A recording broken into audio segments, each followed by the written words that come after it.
목표는 뭐 한 가지입니다. 성경을 잘 알자라는 건데, 그 잘 알자라는 것에 어떻게 잘하는 것을 의미하는가. 그것은 지난 학기에도 말씀드렸지만, 원래 저자가, 그 시대의 원래 저자가 어떤 의도로, 또 그 시대의 독자들은 어떻게 이것을 이해했을까. 그러니까 그 시대로 돌아가서 원래 저자의 생각과 원래 독자가 들었을 때 이해했을 법한 그런 이해를 하는 것이 일단은 큰 목적이라고 볼 수 있습니다. 이게 참 어려운 게 항상 누가 그런 얘기를 하더라고요. 컴퓨터처럼 사람도 이미 알고 있는 것을 delete 해서 그냥 탁 엔터만 누르면 그냥 지워질 수 있으면 얼마나 좋을까. 그러니까 어떤 때는 우리가 알고 있다는 것이 큰 도움이 되기도 하지만 우리가 알고 있는 많은 것들이 어떤 때는 큰 도움이 아니라 방해가 되는 경우도 많이 있어요. 그러니까 우리는 이미 1세기에 살고 있지 않지만 21세기에 살고 있잖아요. 그리고 이미 몇 번 말씀드렸지만 종교개혁도 지나서 우리는 개신교라고 하는 어떤 큰, 그러니까 교단에서 또 침례교라고 하는 교파에서 또 많은 사람들의 목사님이나 많은 분들의 영향을 받아서 알고 살고 있잖아요. 그리고 기본적인 교리도 우리 머릿속에는 다 있잖아요. 또 나름대로는 성경을 읽어서 또 성경에 대한 이해가 있잖아요.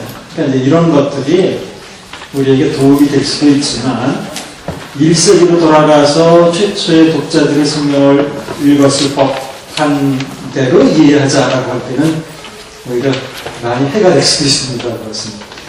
예를 들자면 우리 복음서 할 때 마가복음의 독자들은 마태복음의 내용도 몰랐고 누가복음의 내용도 몰랐고 요한복음의 내용도 몰랐어요. 그렇죠? 왜냐하면 아직 그때 당시에 나오지 않았으니까 몰랐어요. 그러니까 이런 기본적인 이해를 갖고 돌아간다면 조금씩 달라지는데 우리는 오히려 너무 많이 알고 있어서 오히려 제한이 될 수도 있겠다 이런 생각을 해봅니다. 어쨌든 우리의 목표는 항상 원래 저자가 원래 독자에게 어떤 의도로 이것을 기록했고 또 최초의 독자들은 그 당시에 최초의 독자들은 이 성경을 읽을 때 어떻게 이해했을까 여기에서도 초점을 맞춰서 강의를 하도록 하겠습니다. 자, 이번 학기부터는 이제 사도행전부터 시작을 하게 될 텐데 뭐 연속이니까요. 한번 해보시기가 혹시 오늘 나눠드린 프린트물 다 가지고 계시죠? 그리고 네.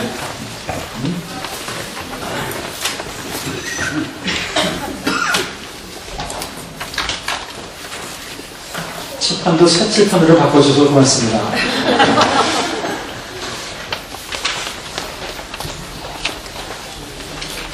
근데 마이크는 아직 안 바뀌었네요.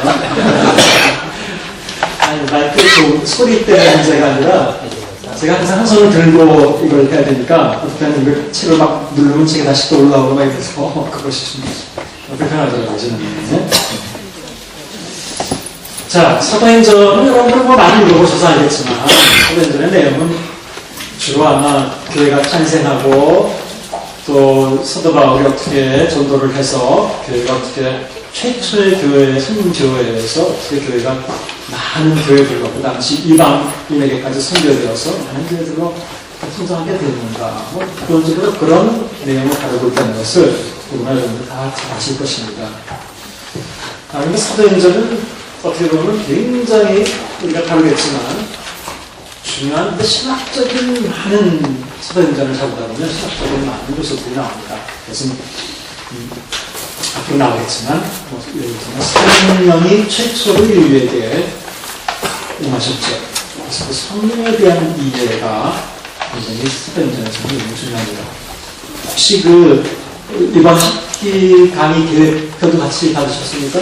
네. 거기 보면 그 옆에 이제 보면은 끝에 그 중점 그래서 그런 몇 가지 주제들을 제가 말씀드렸죠. 그래서 그냥 교회가 어떻게 확장되는가 이런 걸 넘어서서 여기 굉장히 중요한 것들이 있어요. 왜냐하면 여러분들 오순절 교단, 이런 교단이 있잖아요. 그리고 뭐 저희 어머니, 형님 다 이게 순복음교회인데 저희는 저는 저희 형님도 순복음교회 신학교에서 신학공부를 했어요. 그러니까 서로 어떤 때 의논을 하다 보면, 토의를 하다 보면 가장 많이 부딪히는 부분이 성령론 부분이에요. 다르잖아요. 그리고 혹시 순복음교회 가보시거나 했으면 아시겠지만 거기는 실제로 이렇게 뭐 자기 기록부 같은 걸 쓸 때 침례를 받았느냐 물어보는 체크하는 란이 하나 있고 그 밑에 보면 성령 침례를 받았느냐 체크하는 란이 또 있어요. 우리는 그런 거 물어보지 않잖아요. 그러니까 이제 그게 어떻게 보면 가장 그 오순절교단과 일반 우리가 침례교나 뭐 장로나 이런 것과 다 차이 나는 그 점이라고 생각을 합니다. 그래서 오순절교단의 그 성령에 대한 이해, 성령 침례에 대한 이해는 전적으로 사도행전에 입각해서 그 많은 교단이라고 볼 수 있습니다. 그래서 오순절파라고 그런 식의 교단을 오순절교단이라고 합니다. 그래서 이런 부분을 잘 이해해야 우리가 지금도 그러면 오순절교단 같은 성령을 추구하는 데 맞느냐 안 맞느냐 뭐 이런 걸 우리가 확실하게 알 수 있습니다. 그런 면에서 굉장히 중요하고 또 뒤에서도 다루겠지만 그 이방인에게로 이제 처음에 유대인들이 기독교인들인데 다 성경에 나오듯이 이방인들에게로 기독교가 넘어가면서 좀 달라지는 점들이 있어요. 그 중에 선민감한 부분은 항상 우리 보고살 때도 나왔었는데 율법 문제예요. 이 율법을 어떻게 이해해야 되느냐, 어떻게 지켜야 되느냐, 알아야 되느냐 이런 문제가 굉장히 중요하게 사도행전에서 다뤄지고 있습니다. 그러니까 다른 여러 가지 포인트도 있지만 단순히 그냥 교회 확장의 역사다 이렇게만 읽지 말고 여기서 그 성령이 임하시는 사건들을 어떻게 이해할 것인가 하는 부분과 지금 말씀드린 이제 기독교가 유대인에게서 이방인에게로 좀 넘어갔는데 그 과정에서 유대인들은 당연히 율법을 지켰지만 이 율법에 대해서 어떤 이해를 이방교회가 가지고 있었을까 이런 문제 이런 것들 좀 집중을 해주시기 바랍니다. 자, 그러면 교재를 보시면 그냥 교재대로 일단 따라가면서 한번 말씀드릴게요. 사도행전은 누가가 기록한 것으로서 내용상 누가복음에 이어지는 누가복음의 후편이라고 할 수 있다. 사도행전은 누가복음과 동일하게 베드로에게 헌정되었으며 누가는 자신이 이전의 누가복음을 통해서 예수님의 사역부터 승천까지 기록하였음을 언급한다. 이게 사도행전 1장 1절부터 보시면 이게 누가복음 편이라는 것을 분명하게 저자가 밝히고 있어요. 이번 학기에는 이 교재와 그냥 성경을 여러분들이 가져오셔야 돼요. 성경. 그래서 사도행전 1장 1절을 보시면 대어빌러요. 분명히 누가복음도 대어빌러 이렇게 그거는 거였어요. 그러니까 수신자가 같은 저자가 쓰고 같은 독자에게 보는 거라고 볼 수 있다. 그 다음에 내가 먼저 쓴 글에는 훌륭하게 먼저 글을 쓰는 게 있다라고 언급하고 있다. 이것은 누가복음은 나오거든요. 자연스럽게 이어지는 거예요. 그가 택하신 사도들에게 성령으로 명하시고 승천하신 날까지 이렇게 기록됩니다. 그런데 사도행전 누가복음 끝에 보시면 예수님이 승천하는 이야기가 나와요. 언급한 적이 있는데 네 복음서 중에서 예수님의 승천에 대해서 언급하고 기록하는 복음서는 누가복음밖에 없어요.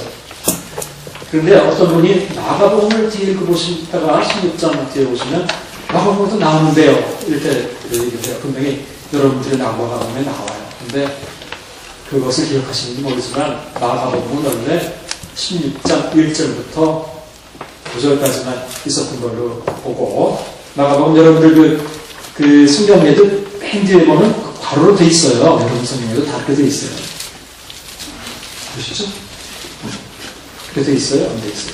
심지어 8절까지만 돼 있고 그 다음에 9절부터는 괄호로 이렇게 돼 있어요. 근데 그 괄호로 돼 있는 구절 중에 16장 19절에 보면 말씀을 마치신 후에 하늘로 올리사 그냥 하시다 이렇게 나와요. 그러니까 실제로 여러분들이 가진 성경에는 마가복음과 누가복음에만 예수님이 승천하는 사건이 나오는데 마가복음 16장 9절 이하는 괄호로 되어 있다는 얘기는 원래 원본에는 없었던 얘기고 나중에 이제 이야기가 안 이어지니까 들어오는 본문을 이해해요. 그러니까 원래 마가복음에 이야기는 승천 이야기가 없었던 걸로 이렇게 보는 게 낫습니다. 그래서 어쨌든 누가복음에서는 승천 이야기로 끝났어요. 뭐 다른 얘기지만 데오빌로에게 보냈다. 그래서 뭐 누가복음에서도 데오빌로라는 각하라는 말을 볼 때 이 사람은 고관이었던 것으로 알려져 있는데 데오빌로라는 그 단어는 원래 그 단어의 뜻이 뭐라고 쓴다면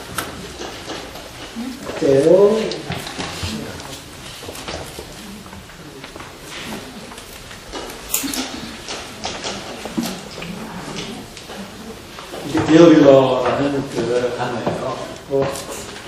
그대로 읽으시면 말 그대로 데오 필로스 이렇게 되죠. 그래서 데오는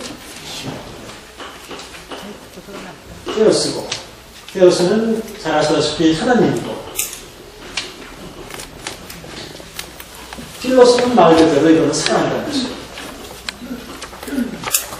그래서 어떤 사람은 데오빌로가 실제 인물이 아니라 하나님을 사랑하는 사람, 모든 사람들을 가리키는 뭐 상징적인 이름이다. 이렇게 말하는 사람이 있지만 그렇게 보기 좀 힘들어요. 왜냐면 데오빌로 각하라는 표현을 누가복음에 쓰고 있을 때. 하지만 그러니까 두 가지 의미가 다 있는 것 같아요. 데오빌로를 통해서 하나님을 사랑하는 모든 사람들에게 책을 쓰고 있다, 보내고 있다. 이렇게 이제 볼 수 있습니다. 어떤 사람은 또 데오빌라가 어쩌면 그 당시에 이게 출판업자였었다. 이런 그 견해를 듣는 사람이 있어요. 그래서 누가가 데오빌라에게 이 책을 보낸 것은 이제 이 사람 이름으로 출판사 사장 이름으로 나오잖아요. 아레닌. 이렇게 해서 그래서 출판을 할 수 있도록 보낸 것이다. 그런 얘기인데 그건 중요한 건 아닙니다. 그래서 사도행전은 이제 그 후편으로, 그러니까 누가복음의 후편으로 진행되고 있다. 실제로 누가복음의 후편이라는 게 이야기만 연결되는 게 아니라 내용으로 봐도 누가복음의 그 특징들을 구제하는 거 이런 내용들이 강조되고 있다든지 전체적으로 또 뭐 여자들의 역할이 많이 강조되고 있다든지 이런 것들이 누가복음과 동일하게 등장을 하고 있습니다. 또 기도에 대해서 또 성령에 대해서 강조하고 있다든지 이런 것입니다. 사도행전을 기록한 목적은 스스로 누가가 설명은 하지 않지만 그냥 대강 우리가 나눠서 본다면 첫 번째는 나름대로 역사 소설을 하려고 사도행전을 기록했다. 뭐 Luke the Historian 이런 뭐 책도 있는데 역사가 뭐 누가 이런 책도 있는데 역사 소설이라고 할 때는 일반 사가들이 역사를 소설하는 것과는 조금 달라요. 이것은 기독교 인의 입장에서 역사를 소설하는 것이기 때문에 하나님이 어떻게 역사를 다루시고 계신가라는 그런 데 초점을 맞추는 것이지 일어난 사건이 객관적으로 어떠했나 단순히 그렇게 그런 것들을 설명하는 데 그치지 않습니다. 그래서 그 역사 소설이라는 것은 세 가지 면에서 역사 소설을 하고 있습니다. 첫 번째는 선교 역사를 우리에게 보여주고 있다. 그래서 사도행전의 주제 구절로는 이거는 거의 동일하게 이의 없이 우리가 잘 알고 있는 사도행전 1장 8절을 사도행전의 주제구절로 보통은 잡습니다. 우리가 다 모르죠, 보통. 그래서 성령이 너희에게 임하시면 너희가 권능을 받고 예루살렘과 온 유대와 사실은 예루살렘과 온 유대와가 바로로 묶여 있어요. 원래 이게 같은 하나의 관사로 묶여 있어요. 이게 원래. 그래서 예루살렘, 온 유대, 예루살렘 주대는 하나예요. 그 다음에 사마리아, 그 다음에 땅끝까지부터 증인이 되리라 하십니다. 이 구절의 내용대로 어떻게 사도들이 또는 복음이 어떻게 예루살렘과 유대에서 시작해서 사마리아와 끝까지 이르게 되었는가 하는 것을 실제로 보여주고 있어요. 그래서 예루살렘에서 어떻게 교회가 탄생해서 어떻게 해서 선교하게 되었고 어떻게 사마리아까지 나갔고 그 다음에 어떻게 해서 온 땅끝까지 여기서 땅끝이라는 것은 아마 그 그리스 로마 세계의 지중해 문화권의 저쪽 스페인 있는 그쪽까지를 아마 가리킨 보시겠죠. 그런 것들을 보여주고 있습니다. 자, 이에 따라 12사도의 행적을 소설하지 않고 중반 이후부터는 바울의 행적만을 전한다. 이것이 이제 3번에도 비슷한 얘기인데 사도의 역사 모든 사도들에 대해 언급하지는 않지만 주로 베드로와 바울에 대한 삶을 언급한다. 이렇게 하고 있습니다. 그래서 이게 단순히 모든 사람들의 객관적인 뭐 사람들에 대한 역사라든지 사건을 소설하려고 하지 않았다는 것을 어떻게 또 알 수 있냐면 바로 이런 내용으로 이렇게 알 수 있어요. 그러니까 제목은 사도행전이라고 되어 있지만 Acts of the Apostles, 사도들의 행동들이다. 이런 practices라고 되어 있는데, 그렇지만 실제로 사도들이라고 하지만 12사도가 나오진 않아요. 다 나오질 않아요. 뭐 등장을 하지만 처음에는 명단은 등장을 하죠. 11사도가 있었고 거기에 한 명을 또 이제 또 새로 뽑아서 집어넣고 여기까지 나오는데, 명색이 사도행전이라고 한다면 각 사도들이 어떻게 돌아다니면서 어떤 행동을 했는가 뭐 이런 것들을 서술해줘야 되는데, 재밌게도 초반만 잠깐 지나가면 처음에는 베드로 얘기만 주로 나오고 요한이 같이 이제 몇 번 등장을 하고, 그렇죠? 그 다음에 다른 사도들은 어디 갔는지 없어요. 얘기가 없어요. 없고, 이제 야고보가 중간에 조금 지나다 보면 야고보가 그 순교했다는 얘기가 간단하게 나오고, 진짜 그 다음에 나머지 사도들은 어디 갔는지 등장을 하지 않아요. 그 다음에 중간 이후부터는 12사도 대신 오히려 바울이 등장을 해요. 그래서 독특하죠. 그러니까 사도행전인데 사도들의 행동들 뭐 이런 제목이 붙었는데, 내용을 사실상 펼쳐보면 나머지 사도들은 어디 간 곳이 없고 주로 앞에는 베드로 이야기고 뒤에는 거의 바울 이야기로 진행이 되고 있습니다. 그래서 그렇다면 이것을 통해서도 저자의 의도를 볼 수 있어요. 이것은 여러 사도들의 행적들을 다 전해주려는 그런 생각을 갖고 있던 게 아니라 아마도 이것이 선교 중심이기 때문에 땅까지 이르러 증인이 되는, 즉 예루살렘과 온 유대와 사마리아 땅까지 이르러서 증인이 되는 그 과정에서 중요한 사람들을 언급하는 거지 않겠느냐. 그런 면에서 최초의 예루살렘 교회의 초기의 지도자였던 베드로와, 그 다음에 이것이 이방인으로 갈 때 베드로가 단순히 초기 기독교 지도자였기 때문에 중요한 게 아니라, 여러분 이게 지금 더 중요한데, 최초의 공식적으로 이방인으로서 믿게 된 사람으로 누가 등장을 합니까? 사도행전에 고넬료, 그렇죠. 고넬료 10장 이렇게 나오죠. 이 사람을 누가 가서 성령을 받게 했냐? 베드로가 했어요. 그러니까 그러면서 베드로는 초기 예루살렘 교회의 지도자였기 때문에만 중요한 게 아니라, 지금 아버지가 볼 때는 바로 이렇게 최초의 이방 선교의 물을 공식적으로 끌어든 그런 사람이었기 때문에 더더욱 여기서 사건에서 중요하게 다뤄졌을 것이다 라고 봅니다. 그 다음에 그 이후의 이 얘기는 전체적으로 다 바울 얘기, 사도행전. 그러니까 이건 어떻게 보면 진짜 베드로 바울 행전인지 사도들의 행전이라고 말하기 어려울 정도로 바울이 뒤엔다. 바울 이외에는 없었느냐? 그건 아니에요. 우리 요한복음 할 때 말씀드렸지만 도마도 선교를 했죠. 근데 도마는 아마 동쪽으로 갔죠. 그래서 제가 도마가 동쪽으로 간다. 바울은 서쪽으로 변호를 했어요. 근데 아마 이렇게 생각해 보시면 돼요. 그 시대의 모든 길은 로마로 아니에요. 그렇죠? 세계의 중심은 로마를 중심으로 그쪽 지중해문화권을 중심으로 봤어요. 그리고 실제로 성경도 다 그쪽에서 대부분 쓰여졌어요. 그러니까 자기가 거하는 곳이 중심인 거예요. 원래 그런 거예요.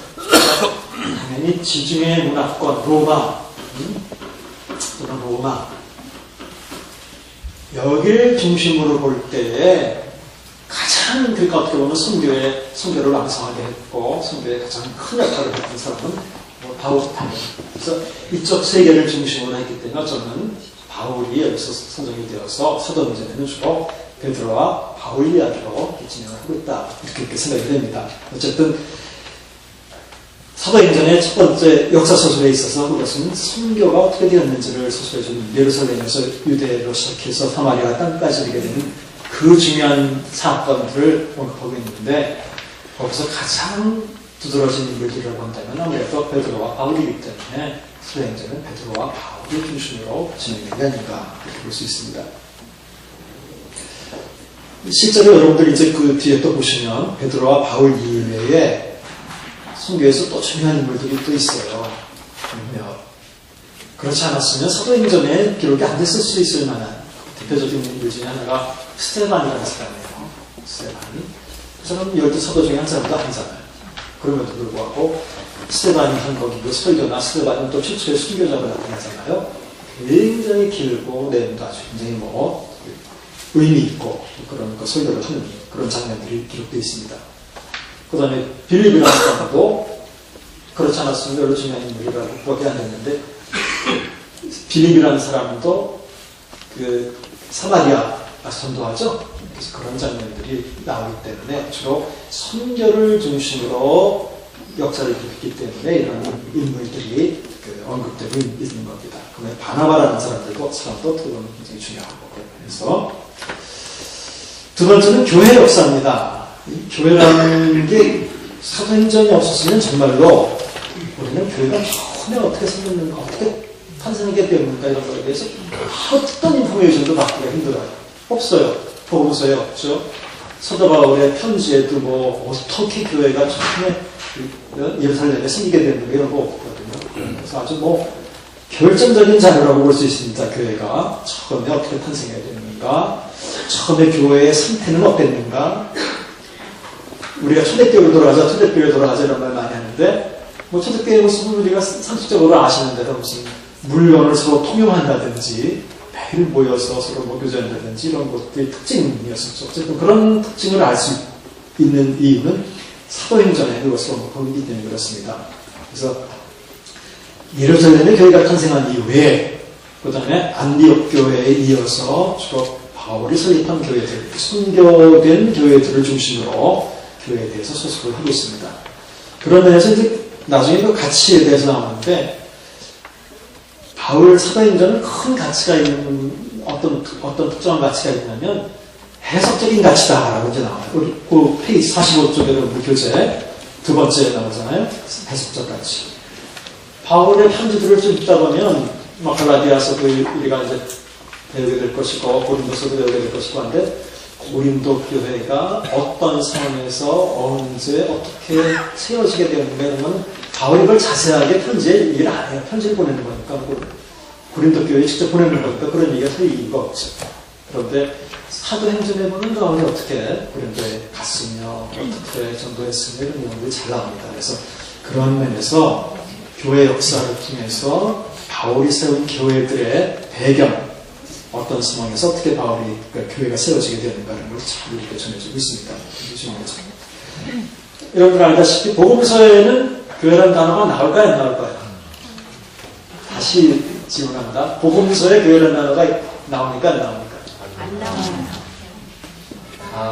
복음서 시대, 원래 예수님 시대 때 교회는 없어도 복음서에 교회라는 단어가 나옵니다. 그것을 마태복음에 나옵니다. 마태복음에만, 그러니까 마태복음이 좀 독특한 거예요. 우리 잘 알잖아요. 베드로에게.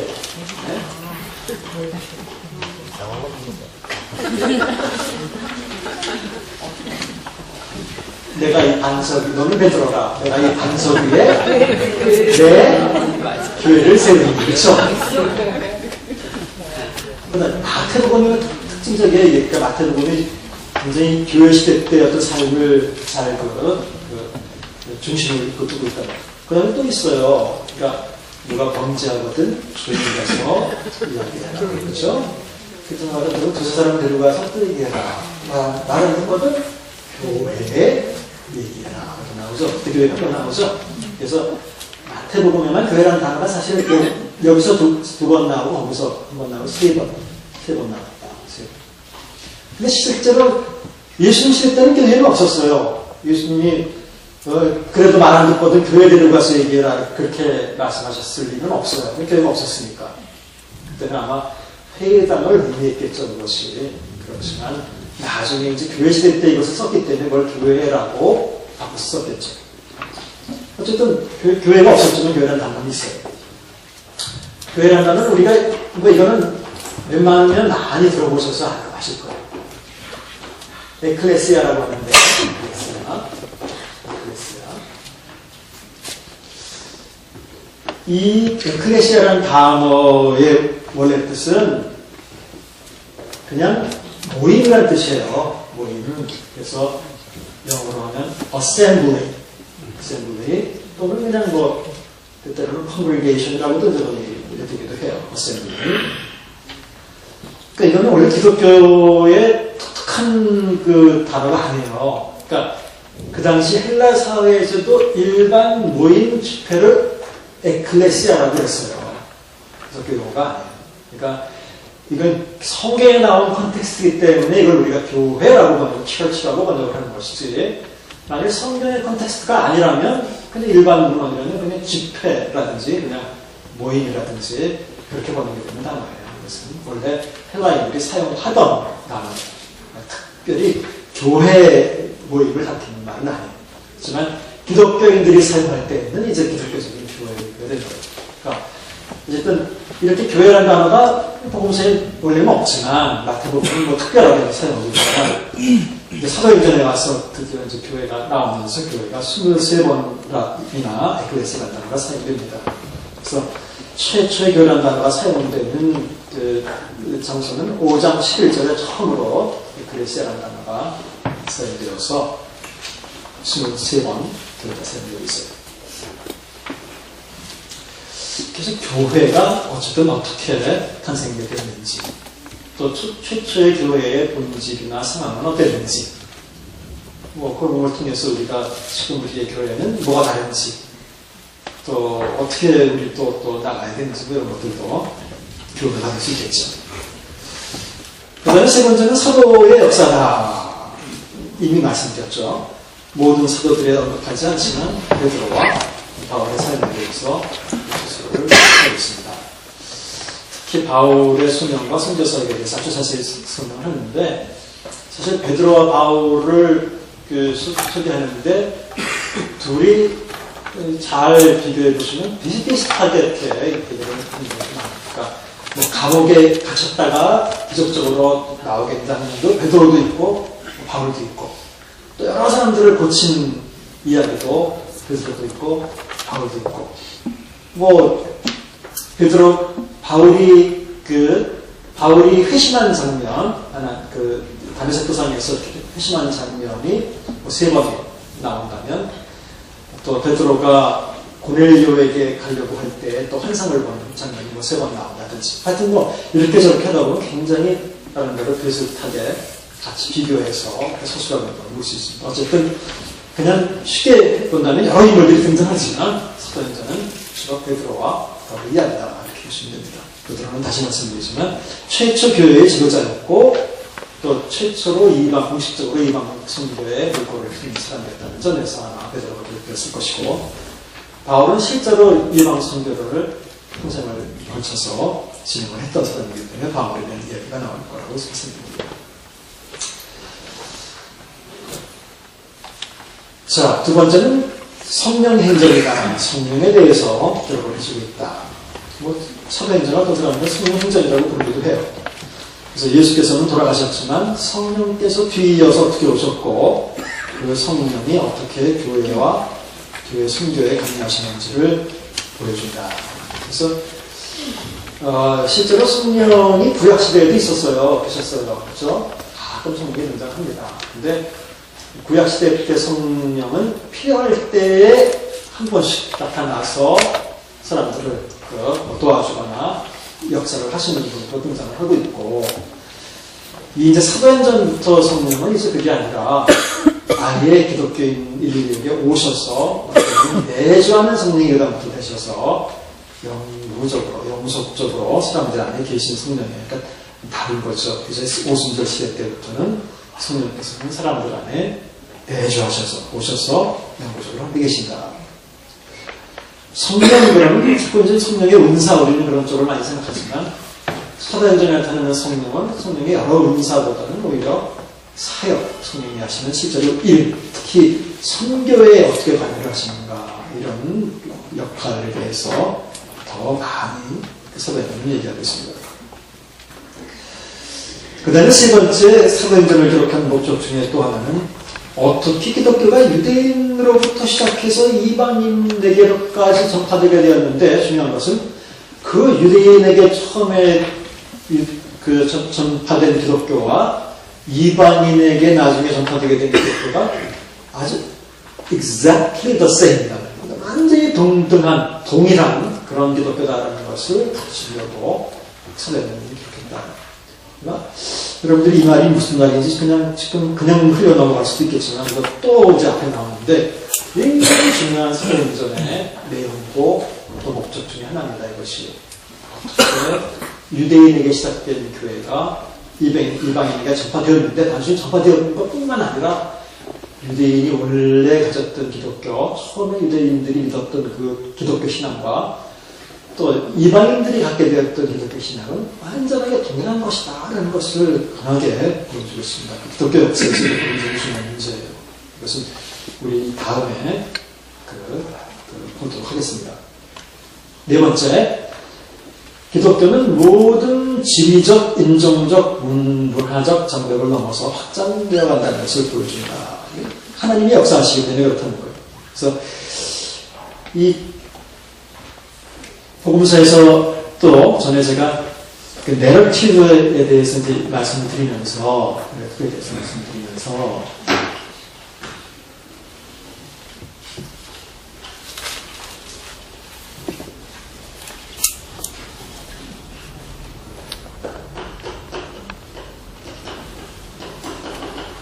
이런 내러티브라고 하는 장르의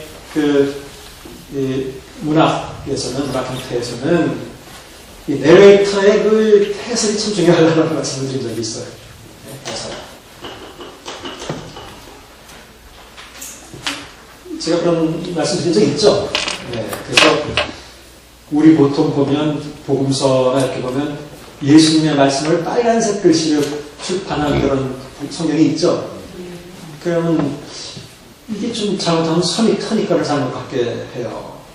그럼 당연히 우리는 빨간색으로 쓴 문제가 더 중요하다고 생각하고 줄을 읽게 되는데 이게 이제 문제인 거죠. 그러니까 저는 오히려 그렇게 된 성경이 있으면 이번에는 좀 반대로 읽어야 된단 말이에요. 빨간색으로 친 데는 알고 나머지 그냥 검은 글씨로 되어 있는 부분이 바로 저자가 해설을 하고 있는 부분인데 이 해설을 잘 읽어야 무슨 얘기를 하고 있는지 알 수 있는 거지. 여기서 해석도 해주고 어떤 때는 보충 설명도 해주고 다 해주고 요약도 해주고 다 해주는 건데 보충 설명하고 요약하고 이런 거 다 빼놓으면 이게 무슨 이유가 없다. 정말 재미도 없어요. 또 중간중간에 이런 말들이 있기 때문에 다 알 수 있는 것이지. 여러분들가 그런 말씀이 됐을 거예요. 여러분들 옛날에 라디오 연속곡을 많이 들으셨던 분들은 이 TV 드라마보다 라디오 연속곡이 훨씬 더 재밌다는 거예요. 라디오 연속곡을 들으면 다 이게 뭐 등장인물들도 나오지만 해설자가 해설을 해주니까 그걸 잘 들어야 무슨 일이 있었는지 알아요. 우당탕탕탕 막 소리가 나고 뭐라고 했는데 이게 뭔지 모르잖아요. 해설자가 해설을 하면 이래서 그런 거구나. 누가 확 소리가 나는데 누가 죽었는지 모르죠. 해설자가 얘기해주기 때문에 아는 거예요. 그러니까 이런 내러티브라고 하는 장르에서는 이런 해설자가 있고 즉 저자가 이렇게 쭉 소설 같은 이렇게 설명하는 이런 그 문학에서는 해석이 굉장히 중요해요. 해석이 다 요약해주기 때문에 중요합니다. 그들이 이렇게 말한 이유는 그들이 이걸 깨닫지 못하고 마음이 둔해졌기 때문에 그랬다. 이렇게 다 설명해 주잖아요. 왜 그랬는지를. 그래서는 그들이 이렇게 예수님을 막 안 좋은 눈으로 주시해보고 있었다. 왜 그런지 모르잖아요. 우리는 말을 했어요. 근데 해설자가 다 서로 하나님만 죄에서 할 수 있는데 지금 무슨 하나님이라고 죄를 사했다고 그러는 게 이런 시선 못하게 다 서로 그렇게 생각했다는 얘기를 해설자가 다 얘기해주기 때문에 아는 거예요. 이렇게 이런 장면에서는 해설자가 굉장히 중요한데 사도행전의 이런 그 해설 부분을 잘 이렇게 종합을 해보면 아주 좀 비슷한 이야기로 마무리 짓는 부분들이 굉장히 많아요. 자, 오늘 나눠드린 그 3장짜리 프린트 중에서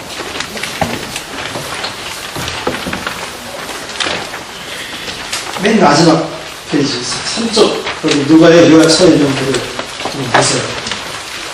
세 번째 페이지에 3페이지라고 되어 있는데 누가의 요약 설명들 맨 마지막 표 보셨죠? 자, 그러면 그 누가가 한 설명들 연락처 이름들을 제가 이렇게 쭉 몇 가지를 하니까 예를 들자면 첫 번째 모인 수가 약 120명 되더라. 그러더니 2장 41절을 보니까 이날에 신부의 수가 3천이나 더하더라.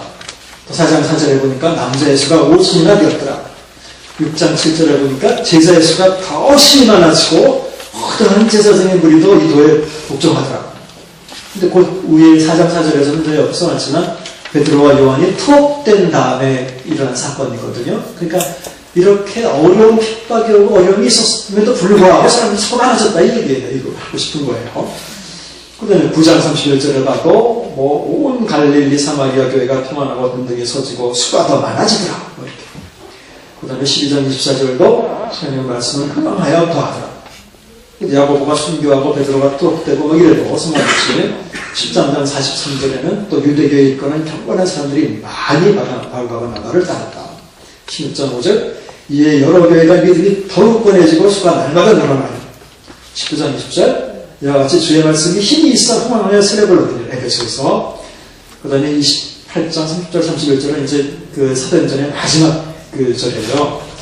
바울이 온 이태를 자기 집에 머물면서 자기에게 온 사람들을 다 인접하고 하나님 나라를 전파하며 주의 예수를 구하는 모든 것을 담대하고 거침없이 하시더라. 그걸 보면 저 사람은 자꾸 어떤 이야기를 오래 갇히고 또 끌려나가고 바울이 강의하고 고생하고 돌에 맞고 다 써졌는데 결국 저자가 이렇게 전하고 싶은 것은 큰 방해나 무슨 지역이나 무슨 문화나 이런 거 상관없이 성령께서 역사하셔서 하나님의 교회는 커질 수밖에 없었다. 커질 수밖에 없었다. 하나님의 말씀을 온 세계에 전파될 수밖에 없었다라는 것을 보여줍니다. 그래서 이런 해설을 보실 때 해설을 보면 바로 사도행전은 바로 이런 쪽에 초점을 맞춰서 어떻게 복음이 기독교가 진리나 인정이나 문화나 또는 어떤 박해나 이런 장애나 이런 것들을 넘어서 확장되고 있는지를 보여주고 있습니다. 이 사도행전까지가 그 신약성경에서는 내러티브라고 하는 장르에 속해요. 그러니까 복음서, 뇌복음서와 사도행전.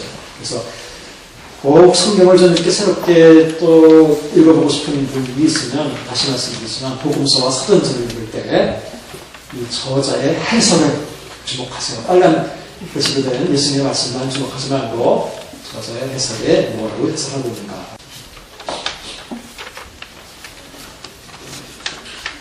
우리가 그냥 재미로 알아두세요. 그러니까 문학적인 해석에서는 이 저자를 뭐라 그러냐면 마치 전지한 저자다. 그 다음에 그러니까 omnipotent, 그러니까 편재한, 무소부재한 저자다. 이런 표현을 써요. 왜냐하면 동시에 다른 두 군데서 일어나는 일도 저자는 다 알고 다 살펴보고 전지한 저자라는 얘기는 하나님의 마음속까지 다 알잖아요. 그 전지한 저자인 거예요. 그리고 아까 그 4명의 중풍병자를 데리고 온 사건 같은 데서도 사람들이 저게 자기가 누군데 죄 산다고 그러느냐 이렇게 어떻게 말을 했다고 얘기 안 나오고 속으로 그렇게 생각했다고 말을 하고 있어요. 저자가. 그러니까 사람들이 속으로 생각하는 것까지 다 알고 얘기를 해주는 거예요. 설명해 주는 거예요. 속으로 입에 내지 않았어요. 그 다음에 예수님도 그들이 그렇게 생각하시는 줄을 중심에 아시고 이렇게 나와요. 그러니까 지금 이건 다 말로 나오는 게 아니라 그 사람이 그렇게 생각하고 있고 그 생각을 예수님이 또 그렇게 알고 있고 그거를 저자가 다 알고 설명을 해주는 거예요. 그러니까 그 저자를 그래서 우리가 전지한 저자다 이렇게 얘기를 해요. 이제 그런 표현이 있어요.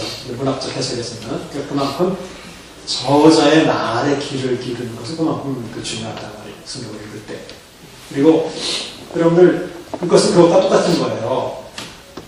영화를 볼 때 감독의 의도를 잘 이해하고 따라가는 게 굉장히 중요해요. 그게 최고로 영화를 잘 보는 거예요. 감독은 이 장면에서 그냥 빵 터지게 사람들이 확 넘게 해서 어떤 코드를 딱 심어놓고 했는데 관객들이 보면서 하나도 안 나와요. 그래서 그 감독이 물론 잘못했을 수도 있지만 잘못했을 수도 있지만 따라가는 사람들이 감독교회들을 따라가지 못하는 거죠. 그러니까 여기서 막 눈물 펑펑 쏟게 막 울게 만들었으면 그때는 막 울고, 여기서 막 팡 터지고 웃게 만들었으면 거기서는 웃고, 이걸 잘 따라가는 게 중요한 거예요. 이게 똑같은 거예요. 사실 뭐 영화나 소설이나 또는 자꾸 이제 이렇게 적용시키면 성경이 무슨 소설이냐 영화냐 이렇게 말씀하시지만, 그렇잖아요. 성경도 다 말씀드렸지만 문학적 장르가 다 있는 거예요. 시편은 시예요, 그대로. 시잖아요, 이게 그냥 시예요. 시는 원래 운율도 있고 하기 때문에 실제로 그렇게 읽어야 돼요. 그냥 번역하면 재미도 없어요, 이거는. 시는 또 시도 돼요. 잠언은 일종의 말 그대로, 잠언이 영어로 proverb거든요. 격언 속담이라고 해요. 그건 지혜문학이라고 해서, 그것도 굉장히 삶의 실천을 위해서 또 적용되는 그런 또 그 이야기들이에요. 그 다음에 신약에서는 그렇기 때문에 앞에 그 네복음서와 사도행전은 우리가 내가 çık으라고 했으니까 제가 네복음서를 이야기체 설교다 이렇게 말씀드렸죠. 이야기체라는 게 중요한 이야기. 이 이야기하는 사람, 해설자, 내로이터, 그 사람의 말의 귀를 잘 기울이는 성경을 읽어야 제대로 감독이 요구하는 대로 저자가 이루어진다 이렇게 읽을 수 있는 거예요.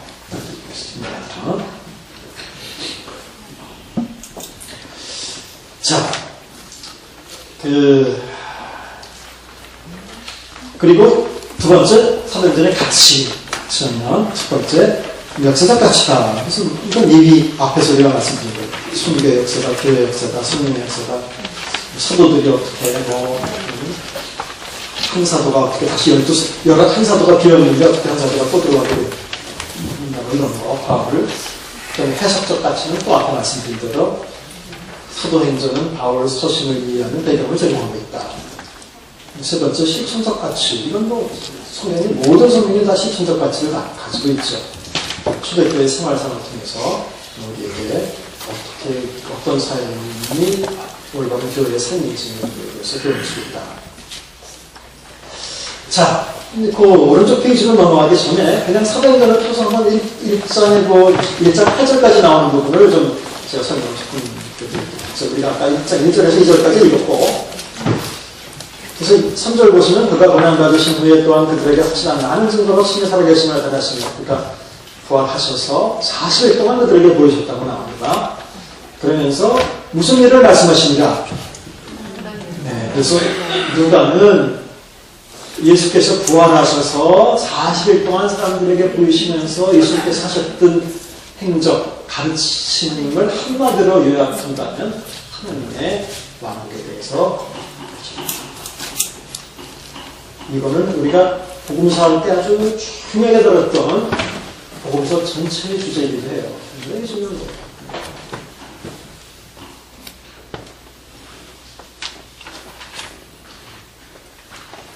제가 말씀드렸다시피 천국이라는 단어는 이제 알죠. 천국이라는 단어는 우리말로 천국이라고 번역된 그 단어는 성경 66권 중에서 어느 책에만 나온다.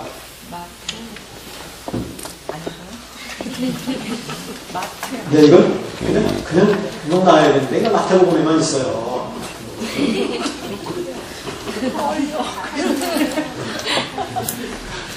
이거 마태복음에만 있어요. 근데 전에도 그 말씀을 드렸는데, 여러분들 조금 반가울 것 같다는 느낌이 있을 거예요. 야, 천국이라는 단어가 성경에 굉장히 많이 나올 텐데, 왜 천만에 안 그래요? 여러분들 뭐 검색하시는 거 있으신 분들은 가서 검색해보세요.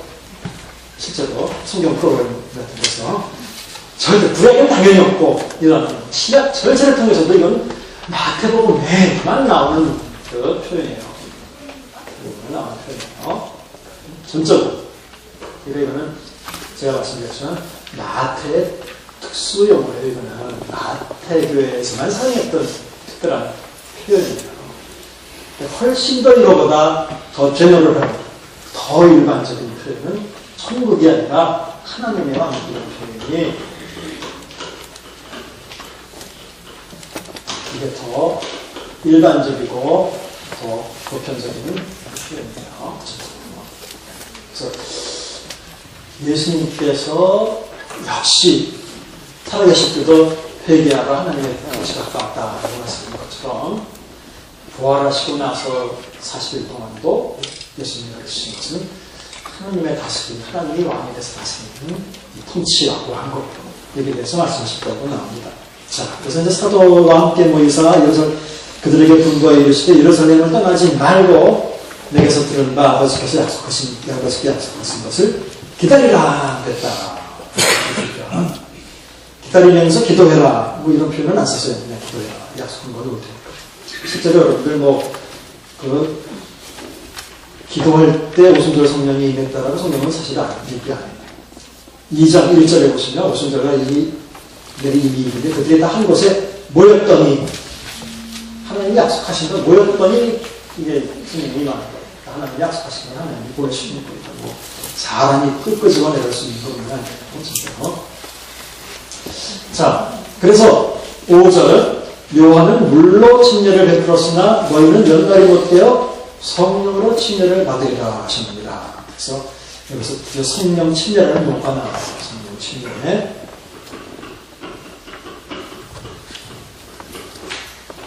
성령 침례가 뭐를 의미하는지를 너무 우리가 잘 알 수 있어요. 왜냐하면 며칠이 안 돼서 성령 침례를 받으리라 그랬는데 드디어 오순절날 성령이 임했죠? 그래서 오순절날 성령이 임한 이 사건을 성령 침례라고 표현했구나라는 걸 알 수 있어요. 그러니까 이것은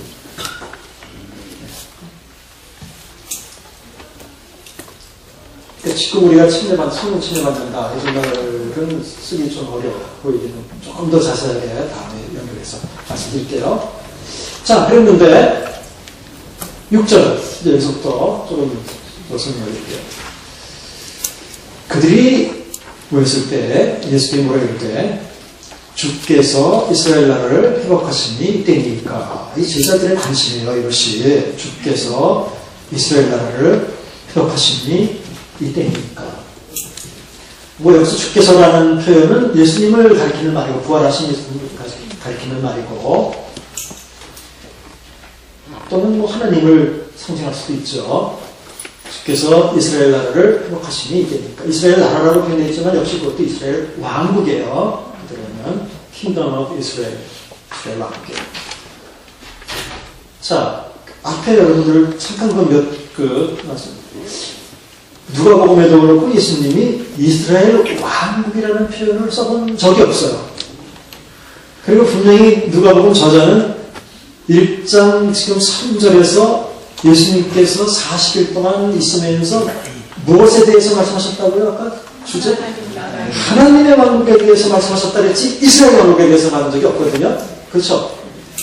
지금 제자들의 관심이 뭔지 아니 그렇다면 정당하게 제자들이 질문을 하려면 이렇게 질문해야죠. 주께서 하나님의 왕국을 회복하시니 이때니까 그게 정상적인 질문 아니에요? 혹시 질문한다면? 근데 지금 제자들이 어디에 관심이 있는지를 잘 보세요. 예수님은 하나님의 왕국이 회복되고 재건되는 데 대해서 관심을 보이고 있는데 지금 제자들은 하나님의 왕국이 회복되는 것에 대해서 관심을 보이지 않고 이스라엘 왕국이 회복되는 것에 대해서 관심을 보이고 있어요. 자, 보기 전에 언젠가 말씀드렸지만 사도행전 1장 8절에서 오직 성령이 너희에게 임하시면 일 때 오직이라는 단어는 영어로 뭐라고 했어요? 그때 오직 성령이 너희에게 임하시면 할 때 8절 오직이 영어 성경에서는 뭐예요? 오직이라는 단어는 네, 아시죠? 그래서 우리가 이제 성경 암송을 할 때에 한 구절 한 구절 떼어서 읽을 때 제가 이제 그게 문제라고 그랬어요. 이게 원래 장절이 없다고 제가 말씀드렸잖아요. 그러니까 지금 1장 8절을 여기서 한 절로 따로 이렇게 떼어놓은 거는 별로 좋은 그 분할이 아니에요. 그것이. 1장 8절은 오직이라고 되어 있는 그 단어는 영어로 보면 벗인데 마찬가지 헬라어로 봐도 다시 해당되는 알라예요. 다시. 그러면 문장이 지금 물론 전 하나의 적이 될 수 있지만 연결되는 거 아니에요? 이게 그냥 하나로 한 절로 나눠서 앞에 뭔가 연결되어 있는 거 아니에요? 그렇죠? 것이라고 했다는 것을. 그러나인데, 그러니까 이것은 실제로 1장 8절은 1장 6절부터 한 단위로 연결되는 거예요.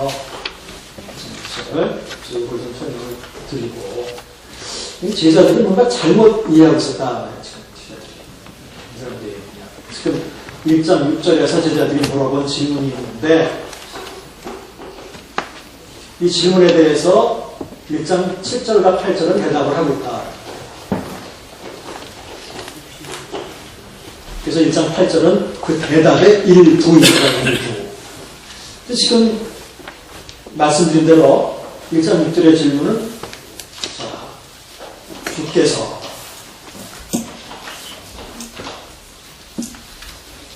이스라엘 왕국을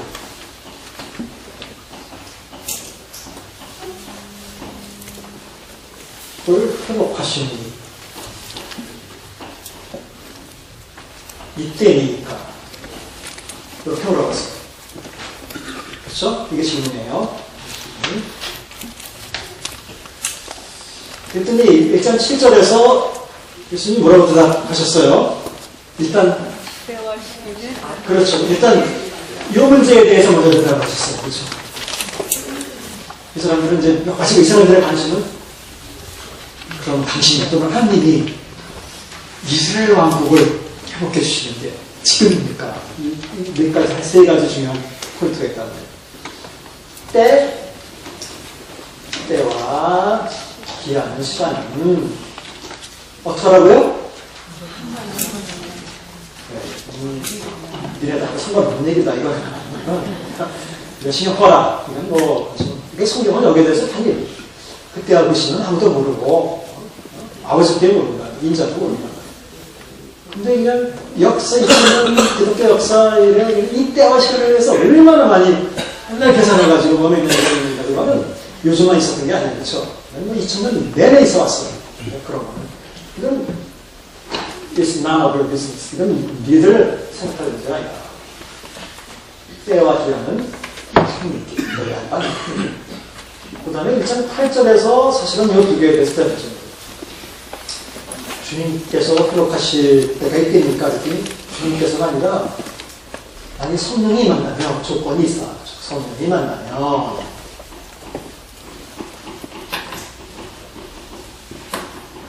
누가 권능을 받고 너희가 권능을 받고 그 다음에 예루살렘과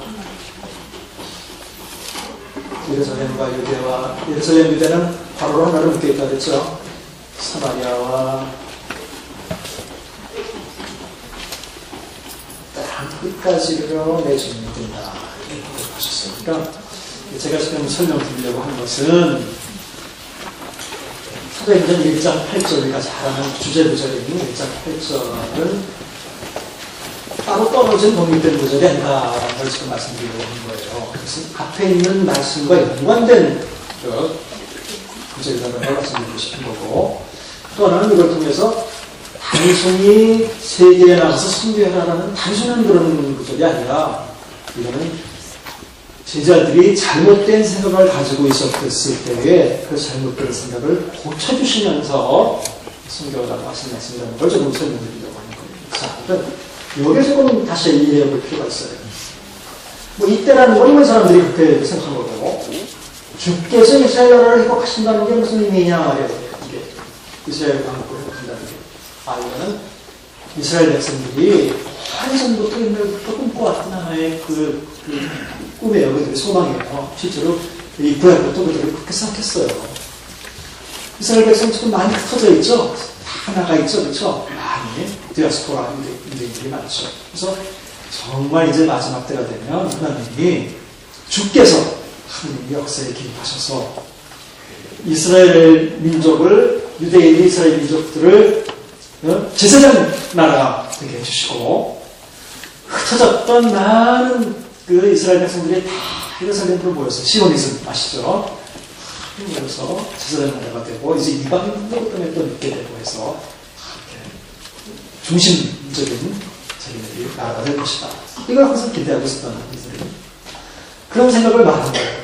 그럼 지금이 하나님께서 또는 당신께서 예수님께서 개입하셔서 우리 이스라엘을 이제 다 터졌던 민족들을 다 돌아오게 하고 우리 왕국을 회복시켜주는 이제 그때니까 참 엉뚱한 생각을 하고 있죠. 아직도 예수님 부활하신 상황에서도 예수님 살아계셨을 때도 이 사람들은 하나님 우편에 하나 잡혀난 주십시오. 그러니까 아주 현실적인 이야기들을 생각했는데 이들은 예수님 부활하시고 나서도 지금 승천하게 많아졌는데 이런 생각을 하고 있었다는 거예요. 그때 예수님이 마지막으로 교정해 주시는 거예요. 야, 내가 하는 게 아니다. 그럼 하나님이 역사에 개입하셔서 하는 게 아니다. 누가 해야 되느냐? 너희가. 대신 조건은 있죠. 성령께서 힘을 주실 것이다. 너희가 한단 말이에요.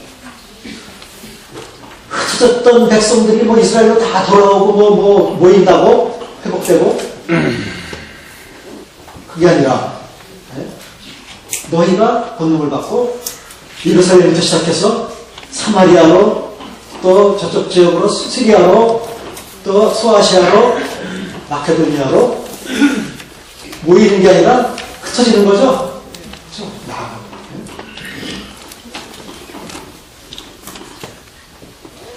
그러니까 1장 8절은 독립된 구절이 아니라 앞에 1장 6절에서 제자들이 잘못된 이야기들을 잘못된 생각으로 자기네들 관심에서 잘못된 이야기를 했을 때 예수님께서 고쳐주신 거예요.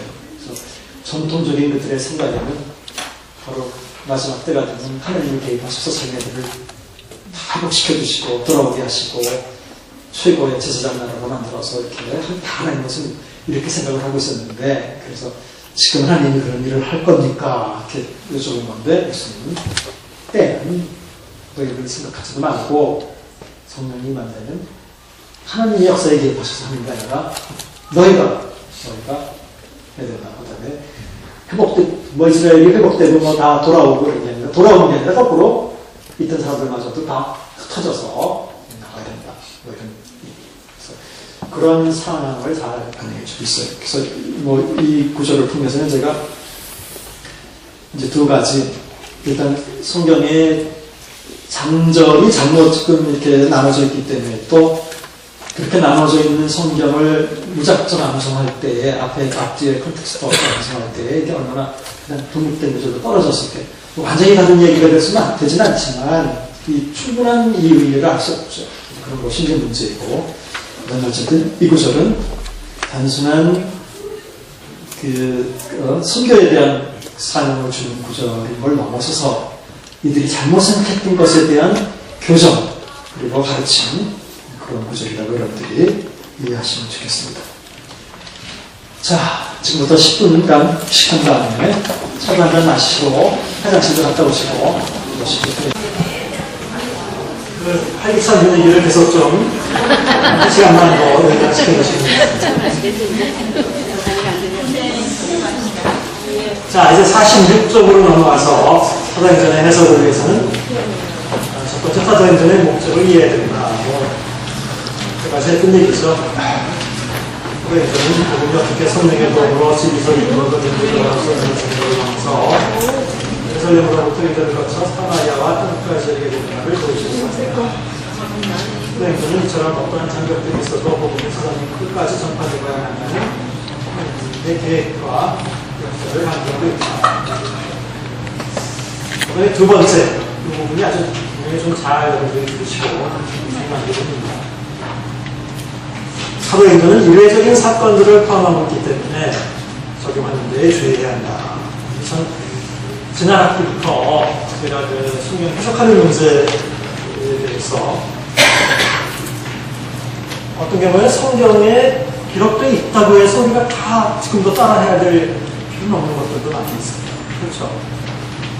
성경에 의하면 여자들은 머리를 짧게 하면 안 되고 우리 더 소액 얘기하니까 남자들은 머리를 길게 하면 안 돼요.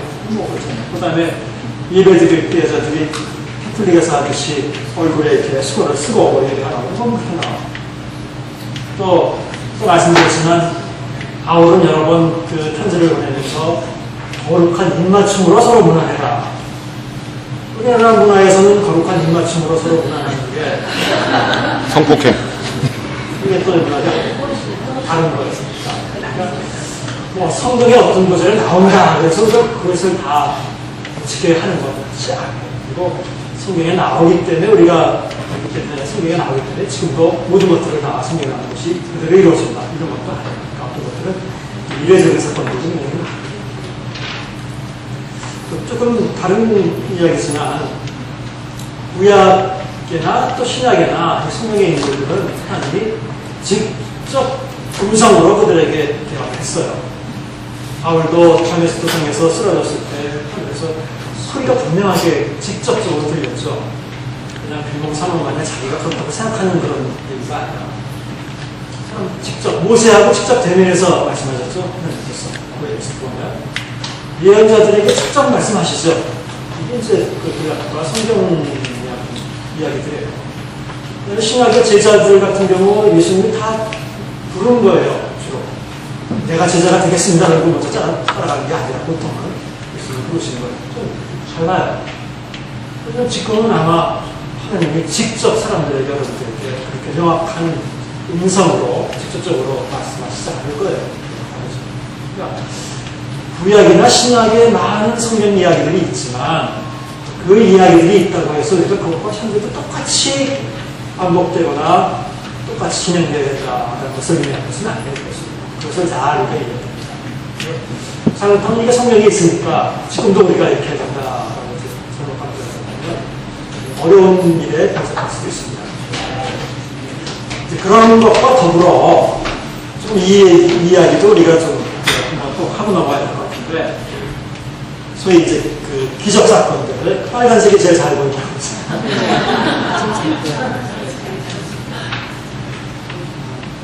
아주 오래전에 한번 제가 교회에서 이것도 언급을 한 적이 있을 거예요. 그러니까 복음서와 사도행전에 보면 막 기적들 투성이잖아요. 그렇죠? 그런 사람들이 와서 그냥 뭐 다 낫고 바울과 베드로도 많은 기적들을 했잖아요. 그런 거를 읽을 때 우리도 병든 사람이 있으면 뭐 저도 그 신학교 갔더니 가끔 사람들이 저한테 그냥 물어봐요. 왜 신학 공부하게 됐느냐 저보고 어디 아팠느냐. 근데 그런 경우가 종종 있으니까 아팠다가 그쪽으로 또 낫게 되어서 왔습니다. 조금 다른 얘기지만 또 이것도 제가 계속 면접하다 보면 나이 든 사람들 중에 신학 공부하고 있는 사람들이 있어요. 왜 나이 들어서 신학 공부를 하느냐? 그랬더니 몇 사람들이 그런 사람들이 있어요. 사업하다가 완전히 안 돼가지고 완전히 망했다는 거예요. 그래서 이거는 이제 신학 공부하러 목회자 되라고 하는 뭐 뜻인가 하고 아니 사업되다가 아주 잘 됐을 때 신학 공부를 하러 오는 게 정상이지는 아니고 안 됐을 때 오는 게 정상인데 안 됐기 때문에 어쨌든 기적이 많이 성경에 나오는데 이거를 우리 현실에서 살다 보면 성경에 나오는 그대로 다 적용되는 게 아니라 여러분 여태까지 살면서 여러분들이 아마 아실 거예요. 경험으로 아마 느끼실 거예요. 성경 공부에도 그렇게 뭐 예수님 만나기만 하면 뭐 다 나면 제가 언젠가 말씀드렸지만 뭐 기독교인 중에 아픈 사람은 한 사람도 없어야 되는 거 아닙니까? 기독교인 중에 사고 나는 사람도 한 사람도 없어야 되는 거 아닙니까? 저기 뭐 1등하는 애들은 다 기독교인들 자녀들이고 신앙 있는 사람들이고 뭐 서울대학생들은 몽땅 다 기독교인들이고 뭐 그런 거여야 되는 거 아닙니까? 현실은 안 그렇잖아요. 그러니까 이런 걸 보면서 성경 계속 상에 우리가 잘 성경을 이해해야 될 필요가 있는 부분이 있다는 거. 어떤 부분들은 성경에 이례적으로 그때만 특별히 있었던 어떤 이야기들이 있는 것이고 현대에 그것을 반드시 전염시킬 수 없는 그런 부분입니다. 그래서 이제 기적이라고 써놨기 때문에 그럼 당신은 현대에는 기적이 없다고 당신은 믿는 거냐? 혹시 또 그렇게 저한테 또 말씀하실 분들이 있을 것 같아서 그런 건 아니에요. 이거 지금 하나님의 능력을 제한하자, 부인하자, 그것을 믿느냐, 믿지 않느냐, 이런 문제가 아니에요. 제 얘기를 들어보세요. 자, 구약의 역사를 보자면, 믿음의 조상 누구죠? 믿음의 조상? 아브라함. 아브라함은 뭐, 자타가 공인하는 믿음의 조상입니다.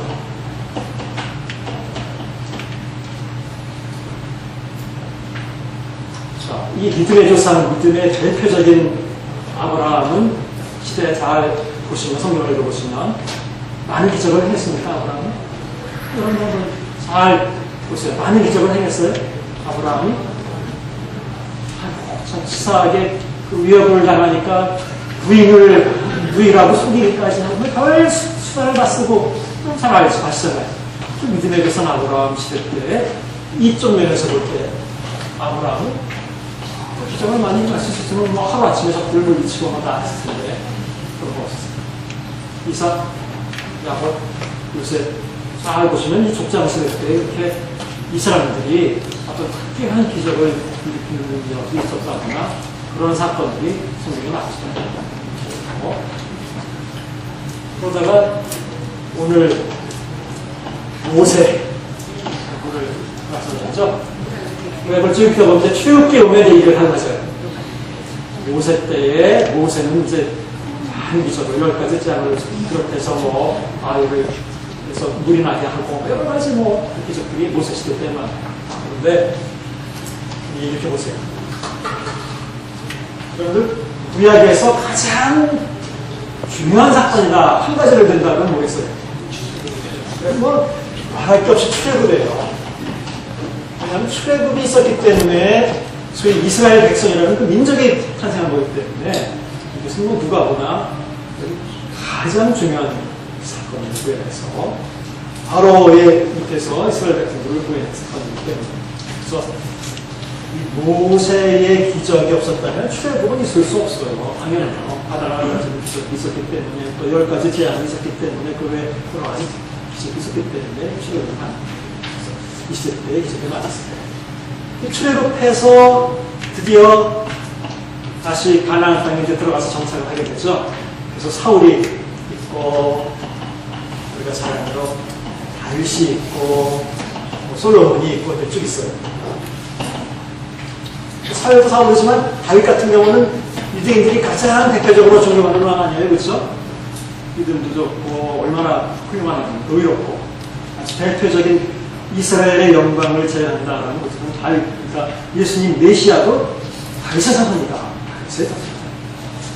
자, 여러분들 다윗이 기적을 많이 행했나요? 한번 잘 기억해 보세요. 다윗이 얼마나 쫓겨다니면서 사울한테 고생 다 하고 그렇죠?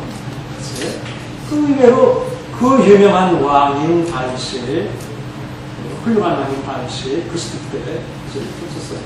그리고 그러면 이제 열왕기 상하 또 사무엘 상하 역대 상하를 잘 읽으면서 왕정 시대 때 기적이 그렇게 많이 없었는데 어떤 예언자 때에 큰 기적들이 많이 일어났어요. 예언자, 선지자, 엘리야, 엘리사, 그렇죠?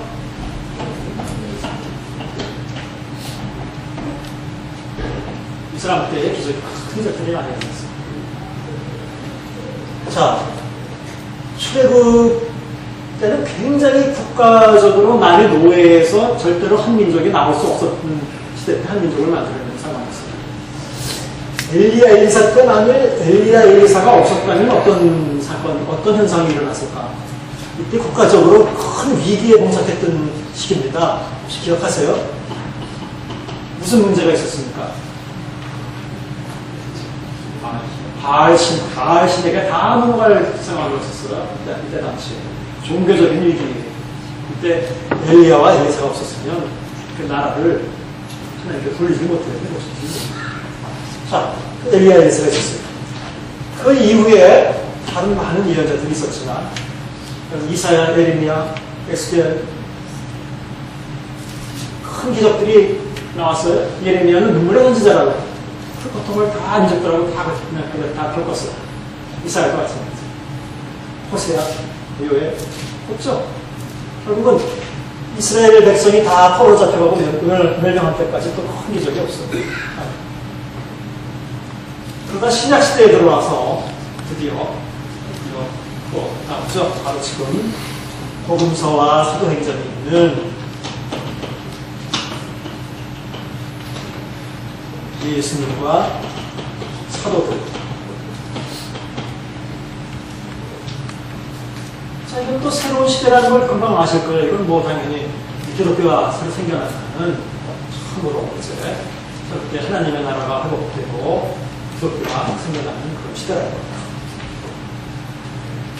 근데 여러분들 바울 서신을 보시면 이제 이게 초기에 이제 이런 기적들이 많이 있었고 바울이 그 기적들에 대해서 거의 언급하지 않아요. 그 다음에 제가 또 이 자리에서 몇 번 말씀드린 적이 있는데 바울은 자기 병도 있었죠. 고질병이 있었어요. 3번이나 이것이 나에게서 떠나게 해달라고 기도했지만 안 났어요. 그렇죠? 바울 자신도.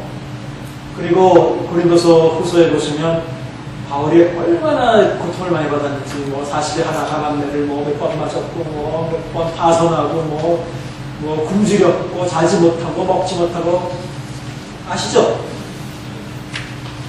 나는 하나님이 채워주셔서 기적적으로 채워주셔서 한 번도 굶은 적이 없다 이런 얘기가 아니라는 걸 아시죠?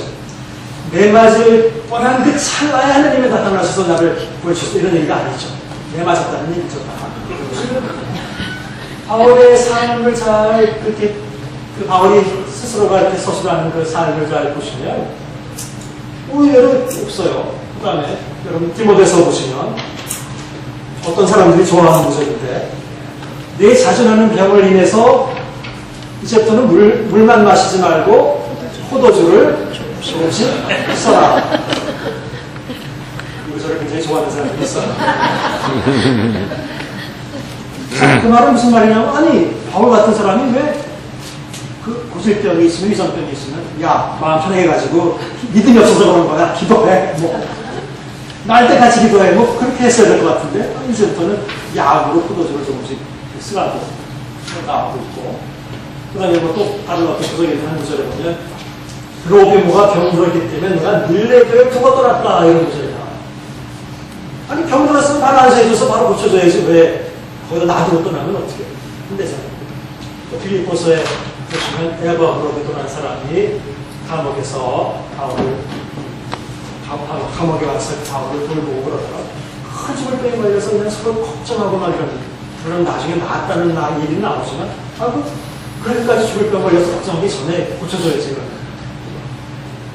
이런 내용들을 잘 보면 성경이라고 해서 천국까지 기적에 대해서 말하고 있지 않는 거예요. 이거 잘 이해하시는 거예요. 하나님의 능력을 제한한다는 얘기가 아니지. 그래서 특별히 성경에도 기적들이 많이 있었던 시기가 따로 있다는 구약에서는 출애굽과 레위기 시대, 신약에서는 복음서 사도행전. 이것은 다 국가적으로 또는 종교적으로 아주 결정적으로 중요한 시기에 기적들이 있었다는 거예요. 그 외에 좀 그냥 일반 시기에 편안한 시기에는 생각보다 성경에 기적들이 많이 나왔잖아요. 이 시기 이후에 바울의 서신에서도 그렇게 모든 기적들이 이렇게 일어나서 바울의 뼈가 묻히고 그런 것이 아니라 우리가 성경에 있는 기적 사건들을 좀 다른 차원에서 볼 수 있어야 된다고. 그때 당시 날 때부터 소경된 자가 눈을 떴으니까 지금도 떠야 된다. 그러니까 뭐 안차를 하고 때리고 그러다 사람 죽는 거는 아니잖아요. 그러니까 이런 게 믿음이 있느냐 없느냐는 문제보다 성경을 하나님이 이제 어떤 방법으로 역사하시느냐는 문제인데 과연 오늘날도 이렇게 사도행전 복음서 시대 초기처럼 이렇게 역사하신다고 우리가 받는 것일까? 여러분들의 그건 선택에 달려 있습니다. 그렇지만 성경을 볼 때, 성경 안에서만도 이렇게 어떤 사건이 항상 존재했던 것은 아니다. 그런 면에서 복음서와 사도행전을 여러분들이 보고 읽고 여러분들 삶에 적용시킬 때 좀 특별한 주의를 요하는 거예요. 어떤 경우는 굉장히 좀 독특한 그 시대만의 독특한 어떤 그 사건들을 말하고 있기 때문에 이것을 항상 우리의 삶, 현대의 삶에 적용시키는 건 좀 어려움이 있을 수 있다. 전달이 됐죠? 네. 그리고 요즘은 그런 말 많이 하지만 기적이라는 게 꼭 밖에서 우당탕 것은 획기적인 어떤 정말 깜짝 놀랄 만한 어떤 이벤트 사건이 일어나서 이런 기적이 아닌 거예요, 진짜로. 그리고 참 바뀌지 않는 우리 자신이 조금이라도 바뀔 수 있다면 그게 진짜 기적이지.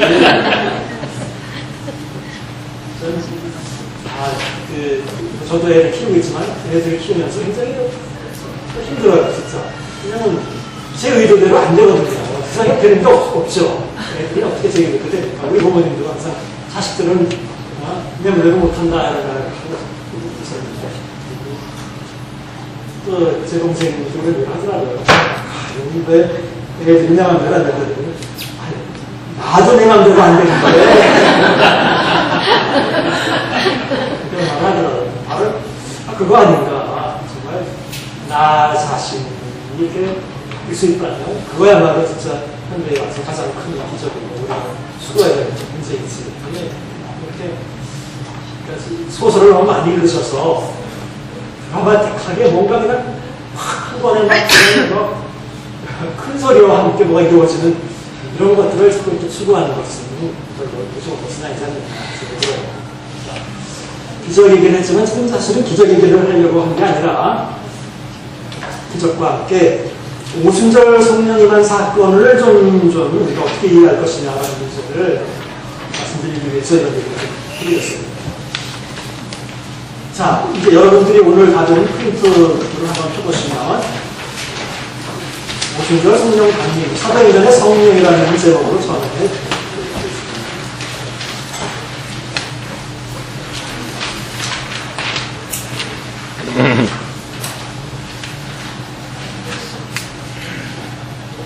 의술과 의학, 의사 이런 것도 다 하나님 주신 거예요. 현대에 그렇잖아요. 자연스럽게 의사를 통해서, 의술을 통해서, 약을 통해서 어떤 치료를 받는 건 너무 당연한 거예요. 상식적으로도 그렇고 신앙적으로 이게 되는 건 아닙니다. 왜 약을 먹고 고치느냐, 기도해서 고쳐야지 그것은 그렇게 신앙은 아닌 거예요. 자, 사도행전에 성령이 임한 사건, 여기 네 가지를 제가 ABCD에서 적었습니다. 근데 이 네 가지 사건들이 성령이 직접 사람들이 알 수 있도록 임하는 사건들을 처음부터 시작해서 그리고 사건들을 잘 분석을 해본다면 아까 제가 시작할 때 말씀드린 것처럼 초기에 오순절 교단에서는 지금도 그래요. 지금도 예수님 믿는 사람들이 성령 침례를 받아야 된다라고 그걸 주장하는 거예요. 이게 다른 거예요. 그래서 그들이 성령 침례 받았다는 것을 그들은 뭘로 입증하느냐? 뭘로 입증해요? 암언이라고 하는데 따라오기 때문에 바로 오순절 때도 그랬고 그래서 신동교회나 이런 것들을 꼭 우리가 그냥 일반 침례 받은 걸 플러스 성령 침례까지 받아야 성령이 그러면 네가 성령을 받았느냐? 믿을 때 성령을 받았느냐는 물어보는 장면이 있기 때문에 그래야만 충분히 무슨 집사될 자격도 있고 어떤 임원을 할 자격도 있고 자격이 있다고 생각을 합니다. 다행으로는 지금도 모든 사람이 네 사건을 제가 적었는데 이런 식으로 강을 받은 표적과 함께 그런 성령을 받아야만 그들이 말하는 그런 성령을 받아야만 참 그리스도인이라고 말할 수 있습니다. 그리고 문제가 걸려있기 때문에 이 구절을 생각하는 것이 중요합니다. 오순절 교파에서는 이런 식으로 성령을 받아야 된다는 거예요. 몇 번이 나오기 때문에. 자, 그렇다면 첫 번째 사건부터 한번 좀 보도록 하겠습니다. 어디 성령 구절을 어디 제가 적어놨기 때문에 한번 보죠. 오순절날이 이르매 그들이 다 같이 한 곳에 모였습니다. 우연히 하늘로부터 급하고 강한 바람 같은 소리가 있어 그들이 앉은 온 집에 가득하며. 자, 이제는 요즘 우리가 생각하는 성령을 받았다는 것과 좀 일단 다른데 일단 강하고 급한 바람 같은 소리가 있었다.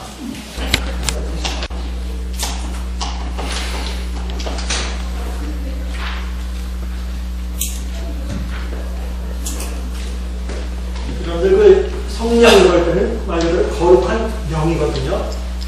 영어로는 헬라어는 두 단어예요. 영어로도 Holy Spirit 있잖아요, 그렇죠? 그래서 그 두 단어인데 그 spirit, 영이라고 하는 단어, 푸뉴마인데, 푸뉴마라고 하는 단어는 바람이라는 뜻도 되고, 숨도 되고, 영도 되고 다 돼요. 그것은 그러니까 그거는 히브리어의 루아흐라고 하는데 그좀 한단어예요. 영도 되고 바람도 되고 숨도 되고 다 되니까. 요한복음에도 보면 예수님께서 숨을 내쉬면서 성령을 받아라 이렇게 하셨는데 재밌죠. 그게 그 다 숨이나 바람이나 이런 거예요. 바람이 임의로 부르는데 어디서 와서 어디로 가지 못하는 것을 알지 못하는 것처럼 영원한 사람들은 바람이나 영이나 숨이나 그거 다 아마 바람 소리라는 건 아마 다 그런 거 아니에요. 어쨌든 간에 소리가 있었다. 소리. 그래서 제가 거기 소위 오디고 하다. 가천적이다. 소리가 있었어요. 들렸어요. 소리가. 소리. 그 다음 절에 보니까 마치 불의 혀처럼 갈라지는 것들이 그 위에 보여 각 사람 위에 하나씩 임하였더니 제가 그 언어를 그대로 직역해서 가로 속에 다시 넣어놨어요. 그리고 불같은 혀들이 갈라지면서 그들에게 보였고 각자에게 내려앉았다. 자, 이것이 가천적이라고 한다면 그 다음 거는 이건 소리가 들린 거고 그 다음 건 뭔가 보인 거예요. 가시적이라는 거예요. 보였다라는 단어가 나오죠? 보였다. 가시적이라는 거예요. 그게 뭐가 보였느냐? 불 같은 게 보였는데 그걸 뭐라고 표현했냐면 혀라고 했어요. 혀라고 갈라졌어. 확 갈라졌어. 그러니까 불길이죠, 불길. 불길을 그 불의 혀라고 표현하는 거예요. 같이 갈라지고. 내면 이렇게 불길이 갈라지는 게 각 사람 하나 머리 위에 내려앉았다.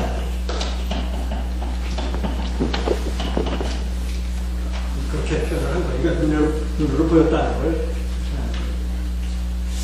근데 혀라는 표현이 이제 굉장히 이제 앞으로 지금부터 다룰 중요한 부분인데,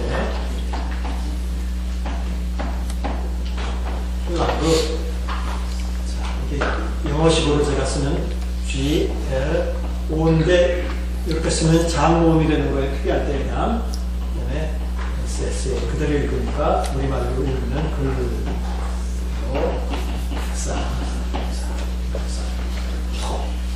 이제 누가 또 여기서 일종의 언어 플레이를 하고 있어야 되니까 이제 이 단어가 굉장히 중요해요.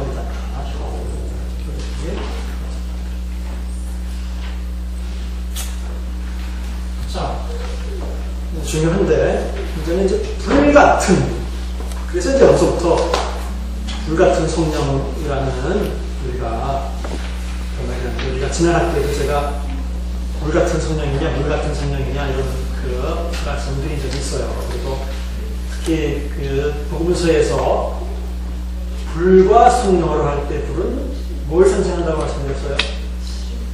심판이나 정화를 의미한다고 말씀드렸어요. 무슨 뜨거운 뭐 이런 거랑 상관없는 거니까 열정이랑 상관없는 거예요. 그 존 피터슨이 쓴 그 복음성가를 우리 말로 번역한 그 노래 오순절 성령께서 충만한 은혜 주신다. 그의 증거로 성이 없겠네 큰 도적받은 우리들 흩어진 초대교회 성도들 담대한 복음 증거 순교한 그들 따라 우리도 나가서 복음 전하자.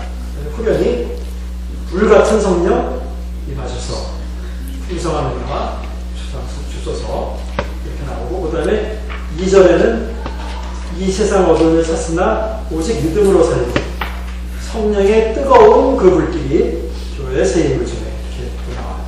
이거 제가 원 가사가 어떤지는 잘 구할 수가 없어서 제가 확인을 못했어요. 이건 번역된 가사인데 성령의 뜨거운 그 불길이, 우리가 불같은 성령이라는 표현을 우리가 쓸 때 우리가 상상하고 있는 건 바로 뜨거운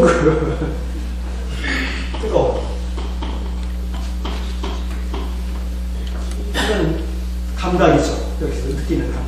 쉽게 얘기해서 아니면 마음속에 뜨거움이라든지 어쨌든 간에 이것은 감정이나 뭐 감각 같은 것을 얘기하죠.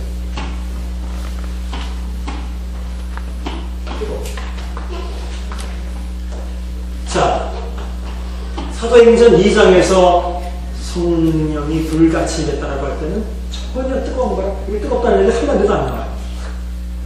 뜨겁다는 이미지를 보여주기 위해서가 아니라 모양을 보여주기 위한 거예요. 가시적이란 말이에요. 어떻게 막 갈라지는 게 이렇게 내려와서 막 그런데 이걸 뭐라고 표현할 수가 없으니까 이거 불길 같은 불의 화 같은 그런 모양이라는 거예요. 그것은 시각적인 것이지 감각적이 아닌 시각적인 것이지. 우리가 자꾸 불 같은 성령이라고 해서 우리가 거기서 우리는 뜨거움을 거기서 자꾸 이렇게 추론해내려고 그러죠.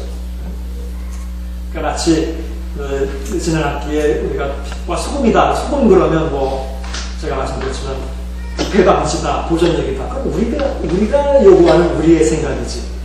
성경이 어디 부패 방지, 보존 이런 거에 대해서 소금과 연결시켜 본 적이 없거든요. 성경 보고서 안에서는 그들이 생각했던 방식은 아니라는 거예요. 그러니까 사도행전이 불같이 성령이 임했다고 불같이 갈라지는 것들이 그들에게 보였다. 보였다라고 명하겠다면 보였다라고 하는 이런 문제에서 불을 보는 시각적으로 볼 때 마치 이것이 불빛처럼 보여졌다라는 거예요. 잘 이해하셔야 되고 뜨겁다는 것은 상관없는 거예요. 전혀.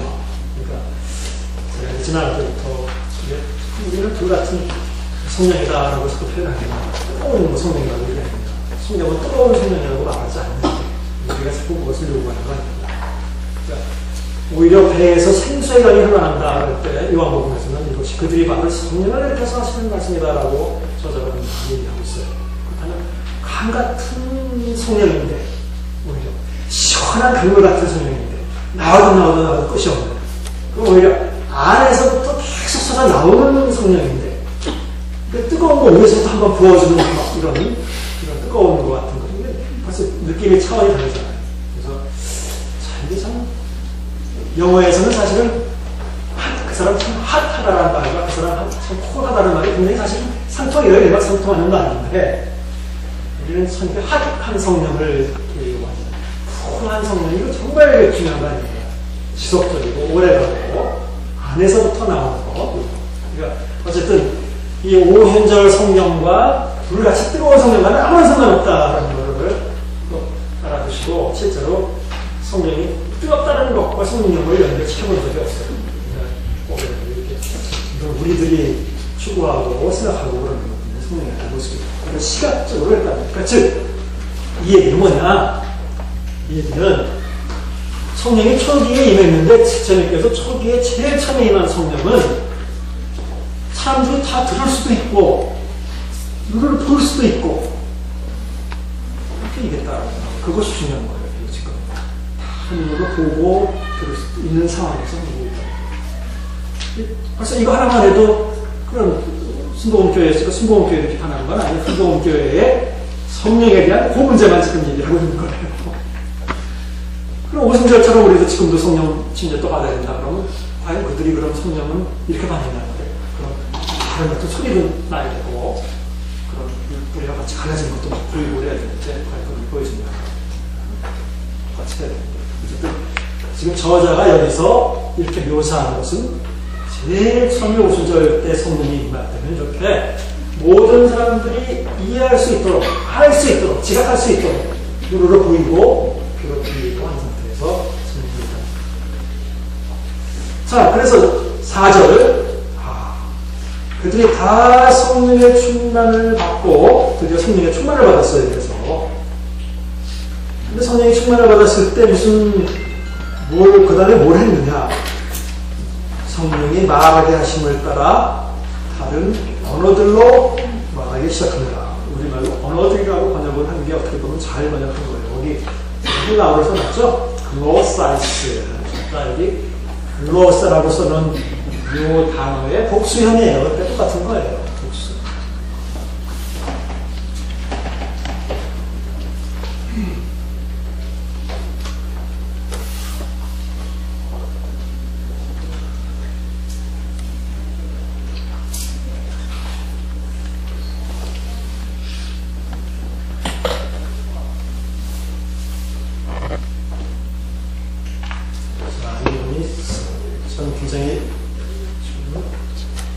쉽지 않고 좀 복잡하기도 한 부분이에요. 자, 헬러의 글로사예요. 글로사고 이 글로사는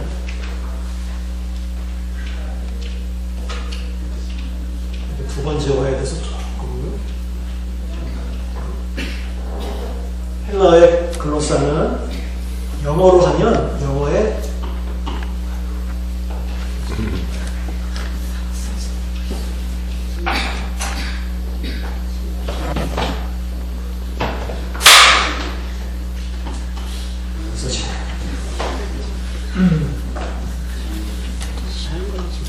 조금만 기다릴게요. 영어로 혀가 뭡니까? 영어로 텅이죠. 영어의 통하고 똑같아요. 우리말로 우리가 번역하기가 우리말로는 다른 단어잖아요. 근데 영어의 통하고 똑같은 단어. 그러니까 영어가 결국은 이걸 보고 번역했다고 볼 수 있죠. 그런데 영어의 통은 한 가지 뜻이 있는 게 아니에요. 혀라는 뜻이 물론 있지만, 혀다 라는 뜻이 있지만 또 다른 뜻도 있어요. 언어라는 뜻이 있어요. 혀로 말하기 때문에. 그래서 여러분 영어에 그런 표현 있잖아요. 뭐 네이티브 랭귀지라는 표현도 쓰지만 mother tongue이라고 하잖아요. mother tongue. 그렇잖아요. 그러니까 원래 자기가 태어난 의외로 다른 말을 mother tongue이라고 하거든요. 언어라는 뜻이 똑같아요. 지금 여기서 2장에서 쓰고 있는 글로사라는 단어가 이제 그런 거예요. 계속. 성경에 텅이라는 단어가 한 50회 나와요. 50회 나오는데 사도행전에 몇 번 하고 고린도전서에 여러 번을 제외하고 다 그냥 혀 또는 그냥 뭐 이런 단어로 쓰여요. 혀 뭐 이런 그런 단어로 쓰여요. 그러니까 나머지는 언어 이런 단어를 쓰게 되는데 자 여기서 보면 똑같은 단어를 썼어요. 보면 그래서 성령이 임하시고 나서 이들이 한 게 뭐냐면 바로 이런 여러 가지 다른 언어들로 말하기 시작합니다. 영어로 말하면 other tongues라고도 나오는 거예요. 이걸 혀로 번역할 수가 없어요. 그러니까 다른 혀들로 말했다는 말이 말이 안 되잖아요. 언어. 헬라어도 똑같아요. 그래서 다른 언어들로 말했다. 자, 이걸 이제 우리말로 딴 데서는 또 방언이라고도 이제 표현을 하는데, 자, 5절 보면, 그때 경건한 유대인들이 천하 각국으로부터 와서 예루살렘에 묵고 있더니 이 소리가 나는데 큰 무리가 모여 각각 자기의 방언으로, 그래서 방언이라고 나와요. 여기서 말하는 방언이라는 것은 헬라어로 보면 디알렉토예요, 디알렉토. 그래서 제가 디알렉토스라고 거기에 원형을 써놨죠, 왼쪽에. 디알렉토스는 영어에도 다이얼렉트란 말이 있죠. 그렇죠? 다이얼렉트가 방언을 얘기하는 거잖아요. 여기서 말하는 방언이라는 말은 여러분들이 생각하는 그 의문사로서의 방언이 아니라 어떤 지역의 언어예요. 다이얼렉트, 디알렉토스.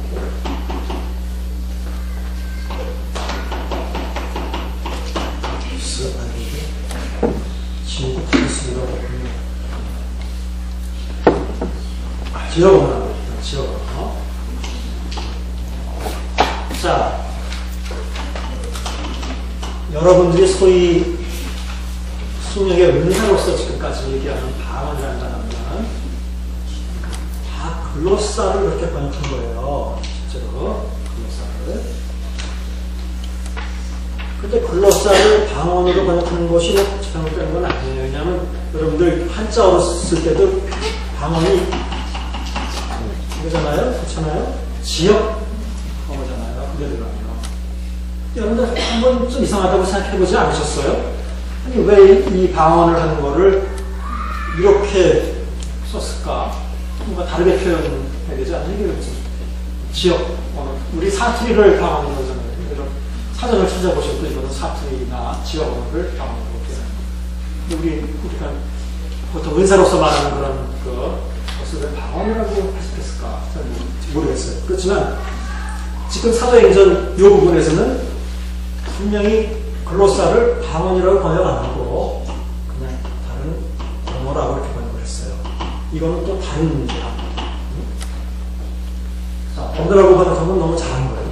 왜냐하면 지금 얘기대로 바로 어떤 언어들을 받았냐면 각각 자기의 지역 언어로, 방언, 여기서 방언이라는 말은 지역 언어라는 뜻입니다. 우리가 얘기하는 그대로 해야 되는 지역 언어로 저들이 말하는 걸 들었다. 8절에 가니까 우리 각 사람이 난 곳의 방언으로, 그러니까 난 곳의 지역 언어로 듣게 되니 어떤 일이냐. 그래서 우리는 각기 여러 군데에서 아데인과 메데인과 엘란인과 메소포타미아, 유대와 갑바데 뭐 여러 군데서 왔었는데 우리가 11절 그레데인과 아라비아인들이라 우리가 다 우리의 각 언어로, 이때는 또 글로사이스예요. 글로사의 언어로 듣는다. 이거 이제 볼 때 사도행전 2장에서 오순절날 처음에 성령이 임했을 때 이들이 방언을 말해요. 소위 우리가 얘기하는 방언을 말하는데 그때 방언은 너무도 분명하게 어떤 한 지역의 지역 언어였다. 알아들어올 수 없는, 어디에도 속하지 않는, 어떤 언어 체계에도 속하지 않는 그런 언어가 아니라 지역 언어였다. 그 다음에 그런 면에서 통역이 필요하지 않았다는 거죠. 통역이 없었죠. 이거는 그냥 다 자기 언어로 그랬죠. 너무 분명해요. 오순절날 성령이 임했을 때 사람들이 방언을 했는데 그 방언은 성경에서 아주 분명히 얘기해 주셔서 그건 디알렉토스다. 그건 어떤 지역에 있던 언어를 쓰니까. 그래서 각지 여러 지역에서 온 사람들이 다 자기 지역의 말을 들을 수 있었다는 거예요. 굉장히 중요한 문제입니다. 그래서 사도행전에 지금 처음에 나온 사건에서는 지금 앞에 보면 자, 포인트에 사도행전 2장에 성령이 임했을 때는 첫 번째 사도들이 함께 했다. 이건 이제 왜 중요하냐면 다음 사건들을 볼 때 중요해요. 사도들이 함께 있었어요. 스스로 아무도 없을 때 자기가 개인적으로 한 방언이 아니라는 거예요. 개인적으로 그런 일들이 나타나요. 사도들이 함께 있었어요. 첫 번째, 오순절 성령은 자신과 타인이 알 수 있는 방법과 형태로 임했다. 이것도 아주 중요해요. 성령이 임할 때 나 성령이 임했어. 이렇게 하는 게 아니라 누구나 알 수 있게, 밖에 있는 사람도 알 수 있고 자기도 알 수 있게, 알 수 있게 증거가 있었다는 거죠. 그래서 세 번째, 성령이 내리는 현상이 귀에 들렸고 눈에 보였다. 그래서 이건 공식적으로 공인된 기독교의 시작이라고 볼 수 있는 거죠. 그다음에 네 번째, 성령이 임한 다음에 이들이 가졌던 현상 중에 아주 특이한 것 중에 하나는 언어들을 말하기 시작했다. 이것은 사람들이 알아들을 수 있는 지역 언어였었지 통역이 필요한 그런 언어가 아니다. 그래서 자, 지금 설명한 대로 첫 번째 글로사는 혀를 의미하는데 이것은 혀가 될 수도 있고 언어가 되기도 합니다. 둘 중에 하나예요. 여기서 언어라는 것은 사람들이 하는 원래 실제의 말이 의미하는 겁니다. 사도행전 2장 6절 7절에서는 저자는 성령이 임함으로써 말하게 된 것이 분명히 지역 언어였다는 것을 분명하게 밝히고 있습니다. 따라서 우리 성경은 여기서 글로사를 혀 또는 언어로 번역합니다. 이 장에서는. 하지만 앞으로 이제 나오는 10장 46절과 19장 6절에서는 재밌게도 이 글로사를 방언이라고 번역해요.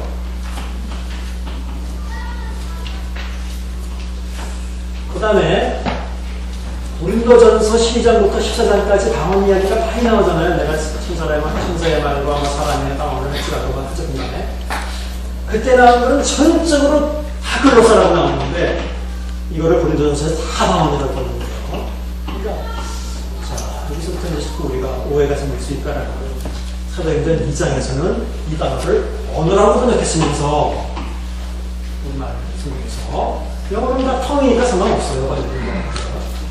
그래서 사도행전 뒤쪽에 가서는 글로사를 방언이라고 번역하고 또 고린도전서 12장부터 14장까지의 이 단어를 전적으로 방언이라고 다 번역하고 있어서 조금 우리에게 혼란이 오고 더더군다나 고린도전서 12장부터 14장에서 나오는 글로사는 특별히 통역이 필요한 그런 소위 우리가 말하는 그런 방언이죠. 그걸 의미하는데 그걸 다 방언으로, 방언이라는 말은 원래 이건데 이걸 방언으로 어떻게 표현할까? 이것도 참 굉장히 어려운 문제가 있어요. 어쨌든 지금 여기서는, 당장 여기서는 글로사는 분명히 언어를 의미했는데 사도행전은 10장 46절과 19장 6절에서는 언어라고 번역을 안 하고 방언이라고 번역했다는 게 우리한테 좀 곤란스럽다. 세 번째, 또한 14장 11절에서도 우리말로 찾아보면 방언이라는 단어가 나오는데 원어에서는 단순히 루카오니스티라고 해서 누가 오니야 어라고 하는 표현인데 거기다가 우리말로 보는 게 방언이라고 번역을 해가지고 여기서 또 혼란스럽다. 방언이라고 찾아보면 자꾸 이런 데서 방언이라는 말이 나옵니다. 물론 제가 말했지만 여기는 어떤 단어도 글로사라는 단어도 안 나오고 디알렉트스도 안 나옵니다. 자, 네 번째 글로사라는 단어는 신약성경에 50회 사용되는데 마가복음 1회 믿는 자에게는 이런 표적이 따르니 너희가 새 방언을 말하며 나오죠. 그때 등장합니다. 그때는 방언이라고 말해요. 하지만 16장 17절을 아까 말씀드린 대로 16장 9절 이하는 원래 성경에는 원래 없었다고 그러는 거예요. 그다음에 사도행전의 2회 고린도전서 20회에서만 방언으로 번역되고 나머지는 혀 언어라고 번역됩니다. 그러니까 제가 이걸 쓴 이유는 좀 일관성이 없이 번역을 했기 때문에 우리에게 더 혼란이 올 수 있다. 단 고린도전서는 제외하고라도 사도행전에서도 앞에서는 글로사를 말했다라고 할 때 사도행전 2장에서는 언어를 말했다라고 얘기해놓고 뒤쪽에 10장에 넘어가면 방언을 말했다라고 번역을 하고 이러니까 우리에게 혼란이 올 수 있다. 같은 단어인데 저는 제가 제시한 거는 오히려 뒤에 사도행전 10장이나 19장에서도 이것은 언어들을 말했다라고 말하는 게 더 일관성 있게 번역하는 것보다 낫다. 번역이 이렇게 비일관성으로 번역하는 바람에 더 이게 필요합니다. 그리고 다섯 번째, 이 문제는 이제 더 뭐라 좀 말씀드리고, 결과적으로 이들이 소위 지역 언어 또는 방언이라고 지역의 언어인 방언을 해서 뭘 했느냐. 그냥 이런 것이 뭐 신기한 은사로 그냥 주어진 거냐. 아니라 결과적으로 그 언어로 하나님의 위대한 일을 말하고 있었습니다. 11절에 보니까 그래 내가 라는 우리가 다 우리의 각 언어로 하나님의 큰 일 말함을 듣는 거다 라고 말했습니다. 이제 가오치면요. 그래서 어떤 이들은 조롱할 때 그들이 세습에 처했다. 그렇게 표현을 했어요. 그래서 성령이 처음에 임한 이 사건인데, 저는 처음에 임한 사건은 이런 특징을 가지고 있습니다. 만약에 우리가 지금도 뭐 뒤에 다른 거 보지 않고 오순절 같은 성령이 임해야 된다라고 말한다면 혹시 이런 그대로 이런 식으로 임해야 되는 거예요. 가청적이고 가시적으로 임해야 되고 사실은 사도들도 같이 합석을 해야 되는 상황이고 그런 의미가 있어요. 그런 의미가 있어요. 그다음에 미국어 저 어떤 지역 언어를 우리가 다 같이 또 연기할 수 있어야 되고 이런 거예요. 근데 지금 이런 식으로 성령이 임한다고 주장하는 사람들은 좀 없거든요. 그럼에도 불구하고 오순절 성령을 다시 우리가 재현해서 하는 말을 한다는 것은 좀 잘못된 생각 중에 하나다. 이런 말씀을 드리고 싶어요. 자, 그래서 어떤 사람들은 근데 이렇게 말하는 걸 보고 사실 처했다라고 얘기해요. 지금 무슨 이상한 얘기입니다. 그래서 13절이 세수에 처했다는 말을 보고 또 어떤 사람들은 이것이 알아들을 수 있는 말이 아니라 알아들을 수 없는 말이니까 이렇게 표현하는 거 아니냐. 근데 분명히 앞에 각각 자기가 난 고장의 말로 들었다라고 하고 디알렉토스, 지역 언어라는 단어를 써서 분명히 알아들을 수 있는 말이라고 표현했어요. 통역자가 있었다는 얘기는 아니다. 어떤 이들은 조롱하여 이르되 그러니까 이 사람들은 뭐 믿을 생각도 없고 받아들일 생각도 없는 사람들이니까 이렇게 이제 거의 비난을 한 거죠. 그랬더니 이제 베드로가 이 말을 받아서 이제 이 사건을 오순절 사건을 해석을 하기 시작합니다. 성경을 여러분이 보시면 2장 조금만 앞에 부분만 잠깐 보겠습니다. 2장 14절부터 보면 베드로가 열한 사도와 함께 서서 소리를 높여 이르되 유대인들과 예루살렘에 사는 모든 사람들아 이 일을 너희가 알게 할 것이니 내 말을 들으리라. 때가 제3시이니 너희가 생각한 것 같이 이 사람들이 취한 것이 아니다. 그러니까 어떤 사람들이 조롱을 하니까 야, 술 취해서 그런 게 아니다. 그러면서 한마디를 얘기하기를 16절 곧 선지자 누구를 통해서 요엘을 통해서 말씀하신 것이다. 즉 그 구약에 원래 예언됐던 것이 성취 성취된 것이다. 그러면서 17절 잘 보세요. 하나님이 말씀하시기를 언제에? 말세에 내가 내 영을 모든 육체에 부어주리니 너의 자녀들은 뭐 할 것이요? 이게 지금 당원 얘기는 안 나와요. 18절 읽어봐도 그때 내가 내 영을 내 자녀들과 저에게 부어주리니 그들이 뭐 할 것이요? 할 것이요. 쭉 나와요. 자, 몇 가지 뭐 자세히 이것은 다음에 제가 말씀드리기로 하고, 자, 이것은 선지자 요엘이 말씀하신 것이 이루어진 것이다 라는 거예요. 근데 그 요엘이 무슨 얘기를 했냐면 일단 말세에 내가 영을 부어주겠다. 말세. 이 얘기는 베드로도 지금 이 사건을 이제 마지막 조금 더 종말적인 사건으로 이해하고 있다는 걸 이해해보고, 사람들도 이 설교를 들은 사람들은 이제 제가 지난 학기 초기에 여러 번 말씀드렸어요. 초기 기독교인들은 정말 원론적인 생각을 가지고 그런 생각을 가지고 살아가고 있었다라는 말씀을 드렸어요. 말씀가 임하거다. 말씀가 임하면 요엘이 뭐라 그랬냐면 내가 내 영을 모든 사람들에게 부어주겠다 했다. 그래서 하나님이 부어진 것이다. 방언 이런 얘기는 안 하고 예언을 하였다는 얘기입니다. 그렇다면 이 사람들이 오순절 날 지역 언어를 받아서 하나님의 큰 일들을 말했다는데 그것은 방언에 우리가 생각하는 그런 방언이라는 방언에 해당되는 게 아니라 그게 예언에 해당되는 말씀을 하고 있습니다. 그냥 알아들을 수 있는 말입니다. 여러분들이 예언 들으면 혹시 잘못 생각할 수 있는 그 부분이 있는데 우리 예언 들으면 자꾸 미래에 뭐가 이루어진다 이런 얘기만 예언 들으면 성경은 그렇게 표현하지 않아요. 그러면 사무엘도 그렇고 그 다음에 구약의 나단 같은 경우도 그렇고 예언자들이잖아요. 그럼 모세도 신약에서 보면 선지자라고 그래요. 예언자라고 그래요. 모세가 단순히 지도자가 아니라 모세가 지금 예언자라고 해요. 그러니까 예언이라는 건 하나님 앞에서 하나님의 말씀을 대변하는 사람을 예언자라고 하고 그런 하나님 말씀을 대변하고 대변하는 것을 예언이라고 하지 미래에 일어날 것을 얘기하는 것을 하나님 말씀을 대하다 보니까 미래도 얘기할 수 있게 되고 과거도 얘기하고 현재도 얘기하고 다 얘기하는 그런 것이니까 우리가 이 사람들이 하나님을 대변해서 하나님을 위해서 말할 것이다. 그러니까 베드로의 설교를 통해서 봐도 오순절날 그들이 받았던 언어는 분명히 사람들이 알아들을 수 있는 언어로 하나님의 큰 일을 말했던 일종의 예언에 더 가까운 그런 말씀이라고 보는 것이 하다하다. 시간이 되어서 여기까지 하고 다음 주에 이어서